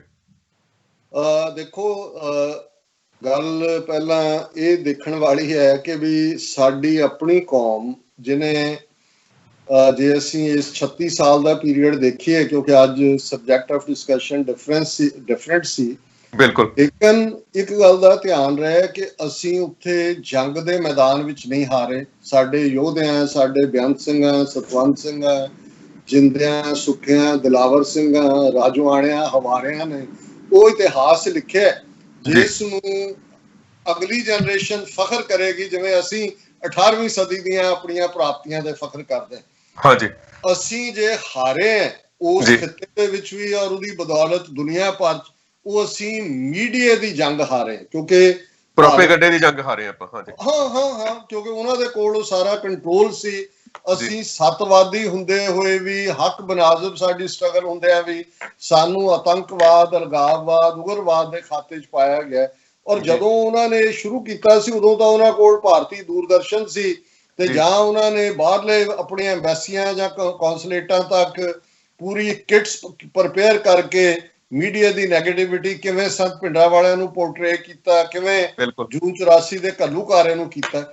ਪਰ ਹੁਣ ਜਦੋਂ ਅਸੀਂ ਅੱਜ ਗੱਲ ਵੀ ਕਰ ਰਹੇ ਹਾਂ, ਤੁਸੀਂ ਪਿਛਲੇ 2 ਦਿਨ ਤੋਂ ਦੇਖ ਰਹੇ ਹੋਵੋਗੇ ਕਿ ਫੇਸਬੁੱਕ ਨੇ ਕਿਵੇਂ ਕੰਪਰੋਮਾਈਜ਼ ਕੀਤਾ ਬੀਜੇਪੀ ਦੇ ਨਾਲ, ਕਿ ਉਹ ਬਾਕੀਆਂ ਨੂੰ ਹੇਠ ਦੇ ਥੱਲੇ ਕੱਢ ਦਿਓ, ਉਹਨਾਂ ਨੂੰ ਰਹਿਣ ਦਿਓ। ਸੋ ਅੱਜ ਜਿਹੜਾ ਸਾਡਾ ਦੁਸ਼ਮਣ ਹੈ ਉਹ ਮੱਚ ਮੋਰ ਫੋਰਟੀਫਾਈਡ ਹੈ। ਉਹਨਾਂ ਦਾ ਸੋਸ਼ਲ ਮੀਡੀਆ ਦੇ ਉੱਤੇ ਉਹਨਾਂ ਦੇ ਬਿਠਾਏ ਹੋਏ ਨੇ ਪੇਡ IT ਸੈੱਲ ਦੇ ਲੋਕ, ਮੀਡੀਆ ਓਵਰਆਲ ਉਹਨਾਂ ਨੇ ਈਵਨ 2014 ਚ ਮੋਦੀ ਨੂੰ ਜਿਤਾਉਣ ਤੋਂ ਪਹਿਲਾਂ ਹੀ 24/7 ਜਿਹੜਾ ਮੀਡੀਆ ਉਹਨਾਂ ਦੇ ਗੁਣ ਗਾਇਨ ਕਰ ਰਿਹਾ ਸੀ। ਔਰ ਇਹਨਾਂ ਹਾਲਾਤਾਂ ਦੇ ਵਿੱਚ ਬੇਸ਼ੱਕ, ਔਰ ਇਹ ਗੱਲ ਮੈਂ ਫੋਰਸਫੁਲੀ ਕਹਿਣਾ ਚਾਹੁੰਦਾ ਕਿ ਬਹੁਤ ਵਾਰ ਅਸੀਂ ਇਹ ਤੁਕ ਦੁਹਰਾ ਕੇ ਕੂੜ ਨੇ ਖੁੱਟਿਆ ਨਾਨਕਾ ਓੜਕ ਸੱਚ ਰਹੀ, ਅਸੀਂ ਸਮਝਦੇ ਹਾਂ ਜੀ ਸੱਚ ਜਿੱਤਦਾ। ਜੇ ਵੈਸੇ ਤੁਸੀਂ 7000 ਸਾਲ ਦਾ ਮਨੁੱਖੀ ਇਤਿਹਾਸ ਦੇਖੋ ਤੇ ਸੱਚ ਜਿੱਤਦਾ ਨਹੀਂ ਹੈ। ਸੱਚ ਨੂੰ ਜਿੱਤਣ ਦੇ ਲਈ ਕੂੜ ਨੂੰ ਵੰਗਾਰਨਾ ਪੈਂਦਾ, ਕੂੜ ਦੇ ਬਰਾਬਰ ਖਲੋਣਾ ਪੈਂਦਾ, ਉਹਨੂੰ ਐਕਸਪੋਜ਼ ਕਰਨਾ ਪੈਂਦਾ। ਇਹ ਗੁਰੂ ਸਾਹਿਬ ਦੀ ਤੁਕ ਜਿਹੜੀ ਹੈ, ਇਹ ਅਲਟੀਮੇਟ ਰਿਐਲਿਟੀ ਹੈ ਕਿ ਉੱਥੇ ਸੱਚੇ ਹੀ ਸੱਚ ਨਿਬੜੈ, ਚੁਣ ਵਖ ਕੱਢੇ ਦੀ ਦਰਗਾਹ ਦੀ ਗੱਲ ਹੈ। ਦੁਨੀਆ 'ਚ ਕੂੜ ਨੂੰ ਹਰਾਉਣ ਲਈ ਤੁਹਾਨੂੰ ਕਿਲੇ ਬਣਾਉਣੇ ਪੈਂਦੇ ਨੇ, ਤੁਹਾਨੂੰ ਫੌਜਾਂ ਰੱਖਣੀਆਂ ਪੈਂਦੀਆਂ, ਉਹਨਾਂ ਦੇ ਟ੍ਰੇਨ ਟੀਚਰ ਰੱਖਣੇ ਪੈਂਦੇ ਨੇ, ਵਧੀਆ ਹਥਿਆਰ ਖਰੀਦਣੇ ਪੈਂਦੇ ਨੇ। 6ਵੇਂ ਪਾਤਸ਼ਾਹ 10ਵੇਂ ਪਾਤਸ਼ਾਹ ਇਸ ਤੇ ਤਾਂ ਨਹੀਂ ਬੈਠ ਗਏ ਕਿ ਜੀ ਕੂੜ ਨੇ ਖੁੱਟੇ ਨਾਲ ਕੇ ਅਸੀਂ ਜਿੱਤਾਂਗੇ। ਸੋ ਮੈਂ ਅੱਜ ਦੇ ਕੰਟੈਕਸਟ ਵੀ ਇਹ ਕਹਿਣਾ ਚਾਹੁੰਦਾ ਕਿ ਜੇ ਅੱਜ ਦਾ ਸਭ ਤੋਂ ਪਾਵਰਫੁਲ ਹਥਿਆਰ ਮੀਡੀਆ ਹੈ ਜਾਂ ਪ੍ਰੋਪੇਗੈਂਡਾ ਸ਼ਬਦ ਜਿਹੜਾ ਨਾਜ਼ੀਆਂ ਦਾ, ਨਾਜ਼ੀ ਲੈਂਗੁਏਜ ਦਾ, ਜਰਮਨ ਲੈਂਗੁਏਜ ਦਾ ਜਿਹੜਾ ਉਹਨਾਂ ਦੇ ਤੇ ਬੜਾ ਕੀਤਾ, ਉਹਦਾ ਨਾ ਹੀ ਉਹ ਹੈ ਹੀ ਪ੍ਰੋਪੇਗੈਂਡਾ ਮਿਨਿਸਟਰ ਸੀ। ਤੇ ਇਸ ਗੱਲ ਦਾ ਧਿਆਨ ਰਿਹਾ ਕਿ ਜੇ ਝੂਠ ਇੰਨਾ ਵੱਡਾ ਬੋਲਿਆ ਜਾਏ, ਜਿਹੜਾ ਇਹਨਾਂ ਦਾ ਚਾਣਕਿਆ ਕਹਿੰਦਾ ਕਿ ਆਮ ਲੋਕ ਸਮਝਣ ਵੀ ਇਹ ਝੂਠ ਹੋ ਹੀ ਨਹੀਂ ਸਕਦਾ ਤੇ ਉਹ ਸੱਚ ਬਣ ਜਾਂਦਾ, ਤੇ ਜੇ ਉਹਨੂੰ ਤੁਸੀਂ 100 ਵਾਰ ਰਿਪੀਟ ਕਰੋ ਤੇ ਉਹ ਧਾਰਮਿਕ ਸੱਚ ਬਣ ਜਾਂਦਾ। ਬਹੁਤ ਸਾਰਾ ਜਿਹੜਾ ਧਾਰਮਿਕ ਲਿਟਰੇਚਰ ਪੁਰਾਣਾ ਦਾ ਜਿਹਨਾਂ 'ਚ ਉਹਨਾਂ ਨੇ ਸਾਰਾ ਅਵਤਾਰਵਾਦ ਖੜਾ ਕੀਤਾ, ਉਹ ਇਸ ਕਿਸਮ ਦਾ ਪਾਰਟ ਹੈ। ਸੋ ਮੈਂ ਸਮਝਦਾ ਦੁਸ਼ਮਣ ਬਾਤ ਕਰੇ ਅਨਹੋਣੀ, ਕੋਈ ਸ਼ੱਕ ਨਹੀਂ ਹੈ, ਦੁਸ਼ਮਣ ਮਕਾਰ ਵੀ ਹੈ, ਜ਼ਾਲਮ ਵੀ ਹੈ, ਝੂਠਾ ਵੀ ਹੈ, ਪਰ ਗੱਲ ਇਹ ਹੈ ਕਿ ਅਸੀਂ ਇਹ ਦੇਖਣਾ ਹੈ ਕਿ ਕੀ ਅਸੀਂ ਸਿਰਫ ਇਸ ਗੱਲ ਤੇ ਹੀ ਕਹਿਣਾ ਹੈ ਜੀ ਫਲਾਣੇ 'ਚ ਖਬਰ ਕਿਉਂ ਲੱਗ ਗਈ, ਫਲਾਣੇ ਮੀਡੀਆ ਦੇ ਤੇ ਇੰਟਰਵਿਊ 'ਚ ਕਿਉਂ ਕਹਿ ਦਿੱਤਾ, ਜਾਂ ਅਸੀਂ ਪ੍ਰੋਐਕਟਿਵ ਅਪਰੋਚ ਰੱਖ। ਦੇਖੋ ਜਿਹੜੀ ਰਿਐਕਸ਼ਨ ਦੀ ਅਪਰੋਚ ਹੁੰਦੀ ਹੈ ਉਹ ਲੂਜ਼ਿੰਗ ਗੇਮ ਹੁੰਦੀ ਹੈ। ਜਦੋਂ ਏਜੰਸੀਆਂ ਸਾਡੀ ਮੂਵਮੈਂਟ 'ਚ ਇਨਫਿਲਟਰੇਟ ਕੀਤੀਆਂ, ਉਹਨਾਂ ਨੇ ਸਾਨੂੰ ਰਿਐਕਟ ਕਰਵਾਇਆ ਸੀ, ਵੀ ਕੈਪਟ ਔਨ ਰਿਐਕਟਿੰਗ, ਕੰਟਰੋਲ ਉਹਨਾਂ ਕੋਲ ਸੀ, ਰਿਮੋਟ ਉਹਨਾਂ ਕੋਲ ਸੀ। ਜਦੋਂ ਉਹਨਾਂ ਨੇ ਐਕਟ ਬੰਦ ਕਰ ਦਿੱਤਾ, ਅਸੀਂ ਰਿਐਕਟ ਬੰਦ ਕਰ ਦਿੱਤਾ। ਹੁਣ ਅੱਜ ਵੀ ਜਿਹੜਾ ਬਹੁਤ ਸਾਰਾ ਸੋਸ਼ਲ ਮੀਡੀਆ ਤੇ ਸਾਡੀ એનર્ਜੀ ਵੇਸਟ ਹੋਣ ਦੀ ਲਾਈਨ ਹੈ, ਇਹ ਰਿਐਕਟਿਵ ਪਾਰਟ ਹੈ। ਕਦੇ ਕਿਸੇ ਨੇ ਇਹ ਪੋਸਟ ਪਾਤੀ, ਕੋਈ ਸ਼ਿਵ ਸੈਨਾ ਨਿਕਲ ਆਇਆ, ਕੋਈ ਦੂਜਾ ਸਾਡੇ ਵੀ ਵੰਗਾਰ ਤੇ ਆ ਜਾ, ਤੈਨੂੰ ਦੇਖ ਲੈਣੇ, ਇੱਥੇ ਆ ਜਾ, ਉੱਥੇ ਆ ਜਾ। ਇਹ ਜਿਹੜਾ ਪਾਰਟ ਠੀਕ ਹੈ, ਲੋਕਲ ਲੈਵਲ ਤੇ ਬਹੁਤ ਵਾਰ ਸ਼ਾਇਦ ਇਹ ਜ਼ਰੂਰੀ ਵੀ ਹੁੰਦਾ ਹੈ ਇਸ ਕਿਸਮ ਦੀ ਵੰਗਾਰ, ਪਰ ਅਸੀਂ ਵੱਡੀ ਪਿਕਚਰ ਦੇ ਵਿੱਚ ਦੇਖੀਏ, ਔਰ ਤੁਸੀਂ ਤੁਹਾਡੇ ਤੋਂ ਵੀ ਬਿਹਤਰ ਕੋਈ ਨਹੀਂ ਜਾਣਦਾ, ਤੁਸੀਂ ਖੁਦ ਮੀਡੀਆ ਦੇ ਨਾਲ ਆਪਣਾ ਸਾਰਾ ਕਰੀਅਰ ਵਾਸਤਾ ਕੀਤਾ, ਔਰ ਮੈਂ ਵੀ ਇੱਥੇ ਦੇਖਦਾ ਭਾਵੇਂ ਇੱਕ ਸਾਈਡ ਲਾਈਨ ਤੇ ਹੀ ਸੀ ਕਿ ਭਾਈ ਮੀਡੀਆ ਰਾਹੀਂ ਅਸੀਂ ਆਪਣੀ ਗੱਲ ਕਿਵੇਂ ਕਰਨੀ ਹੈ, ਕਿ ਸਾਡੇ ਮੇਜਰ ਇੰਸਟੀਟਿਊਸ਼ਨਸ ਨੂੰ, ਗੁਰਦੁਆਰਾ ਕਮੇਟੀਆਂ ਨੂੰ, ਜਾਂ ਈਵਨ ਸਾਡੇ ਜਿਹੜੇ ਐਕਸਪੈਕਟ ਕਰਦੇ ਨੇ ਵੀ ਅਸੀਂ ਜੇ ਕਿਸੇ ਨੇ ਕੁਝ ਕਿਹਾ ਅਸੀਂ ਉਹਨੂੰ ਕਾਊਂਟਰ ਕਰੀਏ ਇੱਕਦਮ, ਸਪੋਰਟ ਬੇਸ ਕਿੱਥੇ ਲਾਈ ਕਰਦਾ। ਸੋ ਮੈਂ ਸਮਝਦਾ ਵੀ ਇਹ ਗੱਲ ਸਾਨੂੰ ਧਿਆਨ ਦੇਣੀ ਪਏਗੀ। ਅਸੀਂ ਇਹੀ ਕਹੀ ਜਾਣਾ ਬਾਰ-ਬਾਰ ਕਿ ਜੀ ਸ਼ਾਹ ਮੁਹੰਮਦ ਦਾ ਇੱਕ ਸਰਕਾਰ ਬਾਜੋਂ ਫੌਜਾਂ ਜਿੱਤ ਕੇ ਅੰਤ ਨੂੰ ਹਾਰੀਆਂ ਨੇ, ਉਦੋਂ ਤੁਹਾਡਾ ਸਰਦਾਰ ਲੜ ਰਿਹਾ ਹੋਏ ਅੱਗੇ, ਉਹਨੂੰ ਤੁਸੀਂ ਨਾ ਦਾਣਾ ਜਿਹੜਾ ਉਹ ਪਹੁੰਚਾਓ ਦਾਰੂ ਸਿੱਕਾ, ਨਾ ਉਹਨੂੰ ਤੁਸੀਂ ਫੂਡ ਦਿਓ ਤੇ ਫਿਰ ਕਹੋ ਜੀ ਉਹਦਾ ਭੋਗ ਪਾ ਦਿਓ, ਬਾਅਦ ਨਾਲ ਕਹੀ ਜਾਓ ਜੀ ਸ਼ਾਹ ਮੁਹੰਮਦ ਦਾ ਇੱਕ ਸਰਕਾਰ ਬਾਜੋ। ਇਹ ਸਾਨੂੰ ਦੇਖਣਾ ਪਏਗਾ ਕਿ ਜਿਹੜੀਆਂ ਸਾਡੀਆਂ ਇੰਸਟੀਟਿਊਸ਼ਨਸ ਨੇ ਉਹਨਾਂ ਨੂੰ ਅਸੀਂ ਸਮੇਂ ਦੇ ਹਾਣ ਦਾ ਤਾਂ ਹੀ ਬਣਾ ਸਕਦੇ ਹਾਂ ਕਿਉਂਕਿ ਬਹੁਤ ਕੁਝ ਪ੍ਰੋਫੈਸ਼ਨਲ ਢੰਗ ਦੇ ਨਾਲ ਅੱਜ ਲਾਈ ਕਰਦਾ। ਅਸੀਂ ਕਰਾਂਗੇ ਜੀ ਸਾਡਾ ਇਤਿਹਾਸ ਰੁਲ ਗਿਆ, ਪਿਛਲਿਆਂ ਨੇ ਨਹੀਂ ਲਿਖਿਆ, ਅਗਲਿਆਂ ਨੇ ਨਹੀਂ ਲਿਖਿਆ, ਅੱਜ ਅਸੀਂ ਕਿੰਨਾ ਕੁ ਸਾਂਭ ਸਕੇ ਹਾਂ 36 ਸਾਲ ਦਾ। ਕੱਲ ਹੀ ਇੱਕ ਵੀਰ ਦੀ ਕਾਲ ਆਈ, ਉਹ ਕੰਮ ਕਰ ਰਹੇ ਨੇ ਭਾਈ ਜਿੱਤ ਸਿੰਘ ਹੋਰਾਂ ਦੀਆਂ ਰਚਨਾਵਾਂ ਤੇ, ਉਹ ਕਹਿੰਦੇ ਜੀ ਉਹਨਾਂ ਦੀ 50 ਤੋਂ ਜ਼ਿਆਦਾ ਕਿਤਾਬਾਂ ਨੇ, ਈਵਨ ਜਿੰਨਿਆਂ ਕਿ ਨੇ ਪਬਲਿਸ਼ ਕੀਤੀਆਂ ਉਹ 26-27 ਤੋਂ ਜ਼ਿਆਦਾ ਮਿਲੀਆਂ ਹੀ ਨਹੀਂ ਹੈ। ਹੁਣ ਲਾਹੌਰ 'ਚ ਦੇਖੀਏ ਕਿੱਥੇ ਹੈ, ਮੈਂ ਕਿਹਾ ਜੀ ਇਹ ਵੀ ਨਹੀਂ ਮਿਲਣੀਆਂ। ਮੈਂ ਕਿਹਾ ਸ਼ਤਾਬਦੀ ਕਮੇਟੀ ਬਣਾਈ ਸੀ ਇਹਨਾਂ ਨੇ, ਹੁਣ ਇਹਨਾਂ ਨੂੰ ਪੁੱਛੋ ਅਕਾਲੀਆਂ ਨੂੰ, ਇਹ ਸਾਰਾ ਜੂਨ 84 ਦੇ ਖਾਤੇ 'ਚ ਪਾ ਦੋ ਹੀ ਲੈ ਗਏ ਜੀ ਉਹ। ਮੈਂ ਵੀ ਉਹ ਪੱਤਰਕਾਰੀ ਦਾ ਫੀਲਡ ਜਿਹੜਾ ਜਾਂ ਮੀਡੀਆ ਦਾ, ਇਹਦੇ 'ਚ ਸਾਨੂੰ ਇਹ ਸਾਡੀ ਪ੍ਰਾਇੋਰਟੀ ਹੋਣੀ ਚਾਹੀਦੀ ਹੈ। ਅੱਜ ਦੀਆਂ ਜੰਗਾਂ ਜਿਵੇਂ ਅਸੀਂ ਸ਼ੁਰੂਆਤ 'ਚ ਇਹ ਕੀਤਾ ਸੀ ਕਿ ਭਾਈ ਜਿਸ ਖਿੱਤੇ ਨੂੰ ਕਾਬੂ ਕਰਨਾ ਹੁੰਦਾ ਇਹਨਾਂ ਨੇ, ਜਾਂ ਉੱਥੇ ਕੋਈ ਨਾ ਕੋਈ ਆਪਣਾ ਦਬਕਾ ਬਣਾਉਣਾ ਹੁੰਦਾ, ਮੀਡੀਆ ਰਾਹੀਂ ਉਹ ਮਾਹੌਲ ਕ੍ਰੀਏਟ ਕਰਦੇ ਨੇ। ਜਿਵੇਂ ਅੱਜ ਚੀਨ ਬਾਰੇ ਅਸੀਂ ਦੇਖਦੇ ਹਾਂ ਜਾਂ ਦੂਸਰੇ ਮੁੱਦਿਆਂ ਤੇ ਜੇ ਦੁਸ਼ਮਣ ਦੀ ਇਹ ਲਾਈਨ ਹੈ, ਉਹਨਾਂ ਨੇ ਉੱਥੇ ਬੈਨ ਵੀ ਕਰ ਦਿੱਤਾ ਈਵਨ TV 84 ਦੇ ਹਵਾਲੇ ਨਾਲ, ਜਾਂ KTV ਜਾਂ ਦੂਜਾ, ਔਰ ਬਹੁਤ ਸਾਰੀਆਂ ਈਵਨ ਇੰਡੀਵਿਜੂਅਲ ਫੇਸਬੁੱਕ ਪੇਜਿਸ ਜਾਂ ਦੂਸਰੇ ਜਿਹੜੇ ਗੱਲ ਕਰਦੇ ਸੀ ਪੰਥ ਦੀ, ਔਰ ਜਿਸ ਅੰਦਾਜ਼ ਦੇ ਵਿੱਚ ਉਹਨਾਂ ਨੇ ਇਹ ਸਾਰਾ ਕੁਝ ਕੀਤਾ, ਤੇ ਜੇ ਅਸੀਂ ਜਿਹੜਾ ਮਾੜਾ ਮੋਟਾ ਇੱਥੇ ਕੰਮ ਹੋ ਰਿਹਾ ਜੇ ਉਹਨੂੰ ਵੀ ਸਪੋਰਟ ਕਰਨ ਦੀ ਸਮਰੱਥਾ ਨਹੀਂ ਰੱਖਦੇ, ਤਾਂ ਫਿਰ ਮੇਰਾ ਖਿਆਲ ਹੈ ਕਿ ਵੀ ਇਹ ਫੇਲਿਅਰਸ ਦੇ ਵਿੱਚ ਇੱਕ ਹੋਰ ਚੈਪਟਰ ਜੁੜ ਜਾਏਗਾ। ਮੈਂ ਇਹ ਗੱਲ ਹਾਲਾਂਕਿ ਸੈਕੰਡ ਵਰਲਡ ਵਾਰ ਦੇ ਵੇਲੇ, ਕਿਉਂਕਿ ਪ੍ਰੋਪੇਗੈਂਡਾ ਬੜਾ ਜ਼ਬਰਦਸਤ ਸੀ ਨਾਜ਼ੀਆਂ ਦਾ, ਉਦੋਂ ਇੱਕ ਸਾਡੇ ਬਰੇ ਸਗੀਰ ਦੇ ਖਿੱਤੇ ਦੇ ਇੱਕ ਉਰਦੂ ਸ਼ਾਇਰ ਨੇ ਇੱਕ ਕਪਲੇਟ ਕਿਹਾ ਸੀ कि खींचो ना कमानों को, ना तलवार निकालो, जब तोप मुकाबिल हो तो अखबार निकालो। उन्हें जमाने प्रिंट मीडिया की इंपॉर्टेंस सी, ਸੋ ਵੀ ਤੋਪਾਂ ਦਾ ਮੁਕਾਬਲਾ ਵੀ ਜੇ 70-80 ਸਾਲ ਪਹਿਲਾਂ ਅਖਬਾਰ ਨਾਲ ਹੁੰਦਾ ਸੀ, ਅੱਜ ਤਾਂ ਜੰਗ ਹੀ ਸਾਰੀ ਜਿਹੜੀ ਹੈ ਉਹ ਗੱਲ ਕੱਲੀ ਇੰਟਰਨੈਟ ਜਾਂ ਸੋਸ਼ਲ ਮੀਡੀਆ ਦੀ ਨਹੀਂ ਹੈ, ਆਰਟੀਫਿਸ਼ੀਅਲ ਇੰਟੈਲੀਜੈਂਸ ਔਰ ਜਿੱਧਰ ਨੂੰ ਜਾ ਰਿਹਾ ਹੁਣ ਤਾਂ ਇਹ ਵੀ ਕੈਲਕੂਲੇਟ ਕਰ ਰਹੇ ਨੇ ਜੰਗਾਂ ਕੋਈ ਜੰਗ ਦੇ ਮੈਦਾਨ 'ਚ ਫੌਜੀਆਂ ਨੇ ਇੱਕ ਦੂਜੇ ਦੇ ਉਲਟ ਨਹੀਂ ਲੜਨੀ ਹੈ, ਹਾਊ ਦਾ ਲੇਟੈਸਟ ਟੈਕਨੋਲੋਜੀ ਜਾਂ ਆਰਟੀਫਿਸ਼ੀਅਲ ਇੰਟੈਲੀਜੈਂਸ ਇਹਨੇ ਕੀ ਰੋਲ ਅਦਾ ਕਰਨਾ ਹੈ। ਸੋ ਅਸੀਂ ਘੱਟੋ ਘੱਟ ਜਿੰਨੇ ਸਾਡੇ ਅਦਾਰੇ ਜਿਹੜੇ ਵੀਰ ਭੈਣਾਂ ਵਿਚਾਰੇ ਆਪਣਿਆਂ ਦੀਆਂ ਵੀ ਗੱਲਾਂ ਤੱਤੀਆਂ ਠੰਡੀਆਂ ਸੁਣ ਕੇ ਲੱਗੇ ਹੋਏ ਨੇ, ਘੱਟੋ ਘੱਟ ਉਹਨਾਂ ਦੀ ਜ਼ਰੂਰ ਹਮਾਇਤ ਕਰੀਏ। ਜੀ ਡਾਕਟਰ ਅਮਰਜੀਤ ਸਿੰਘ ਜੀ, ਮੈਂ ਤਹਿ ਦਿਲੋਂ ਤੁਹਾਡਾ ਸ਼ੁਕਰਗੁਜ਼ਾਰ ਹਾਂ ਕਿ ਤੁਸੀਂ ਆਪਣਾ ਖਾਸ ਸਮਾਂ ਸਾਨੂੰ ਦਿੱਤਾ ਤੇ ਸਾਡੇ ਨਾਲ ਗੱਲਬਾਤ ਕੀਤੀ।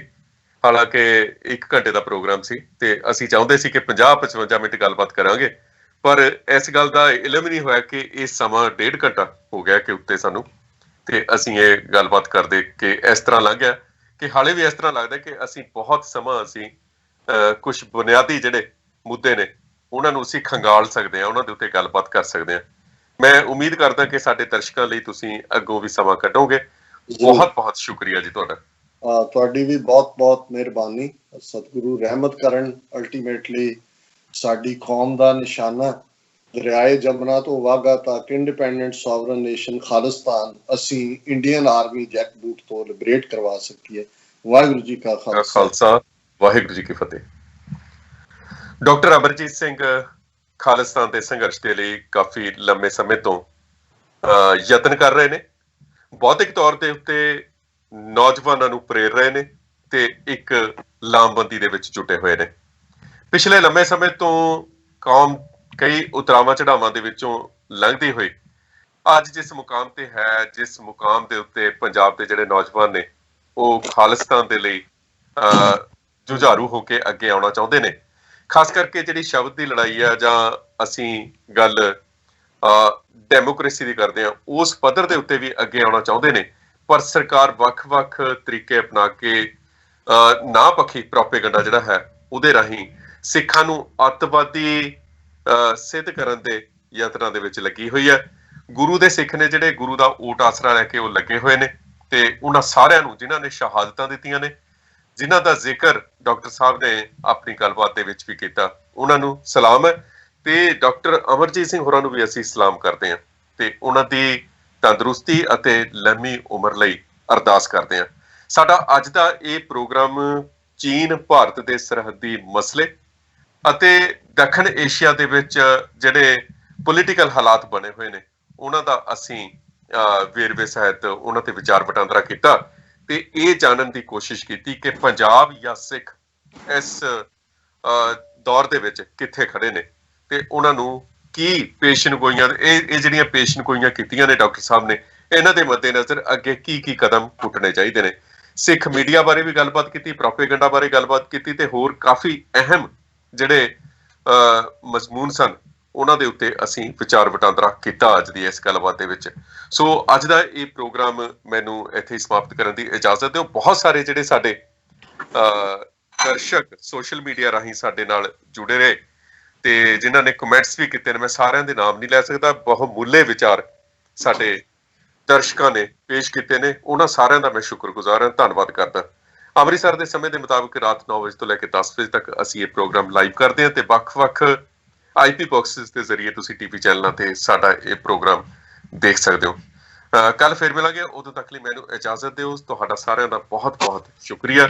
ਵਾਹਿਗੁਰੂ ਜੀ ਕਾ ਖਾਲਸਾ, ਵਾਹਿਗੁਰੂ ਜੀ ਕੀ ਫਤਿਹ।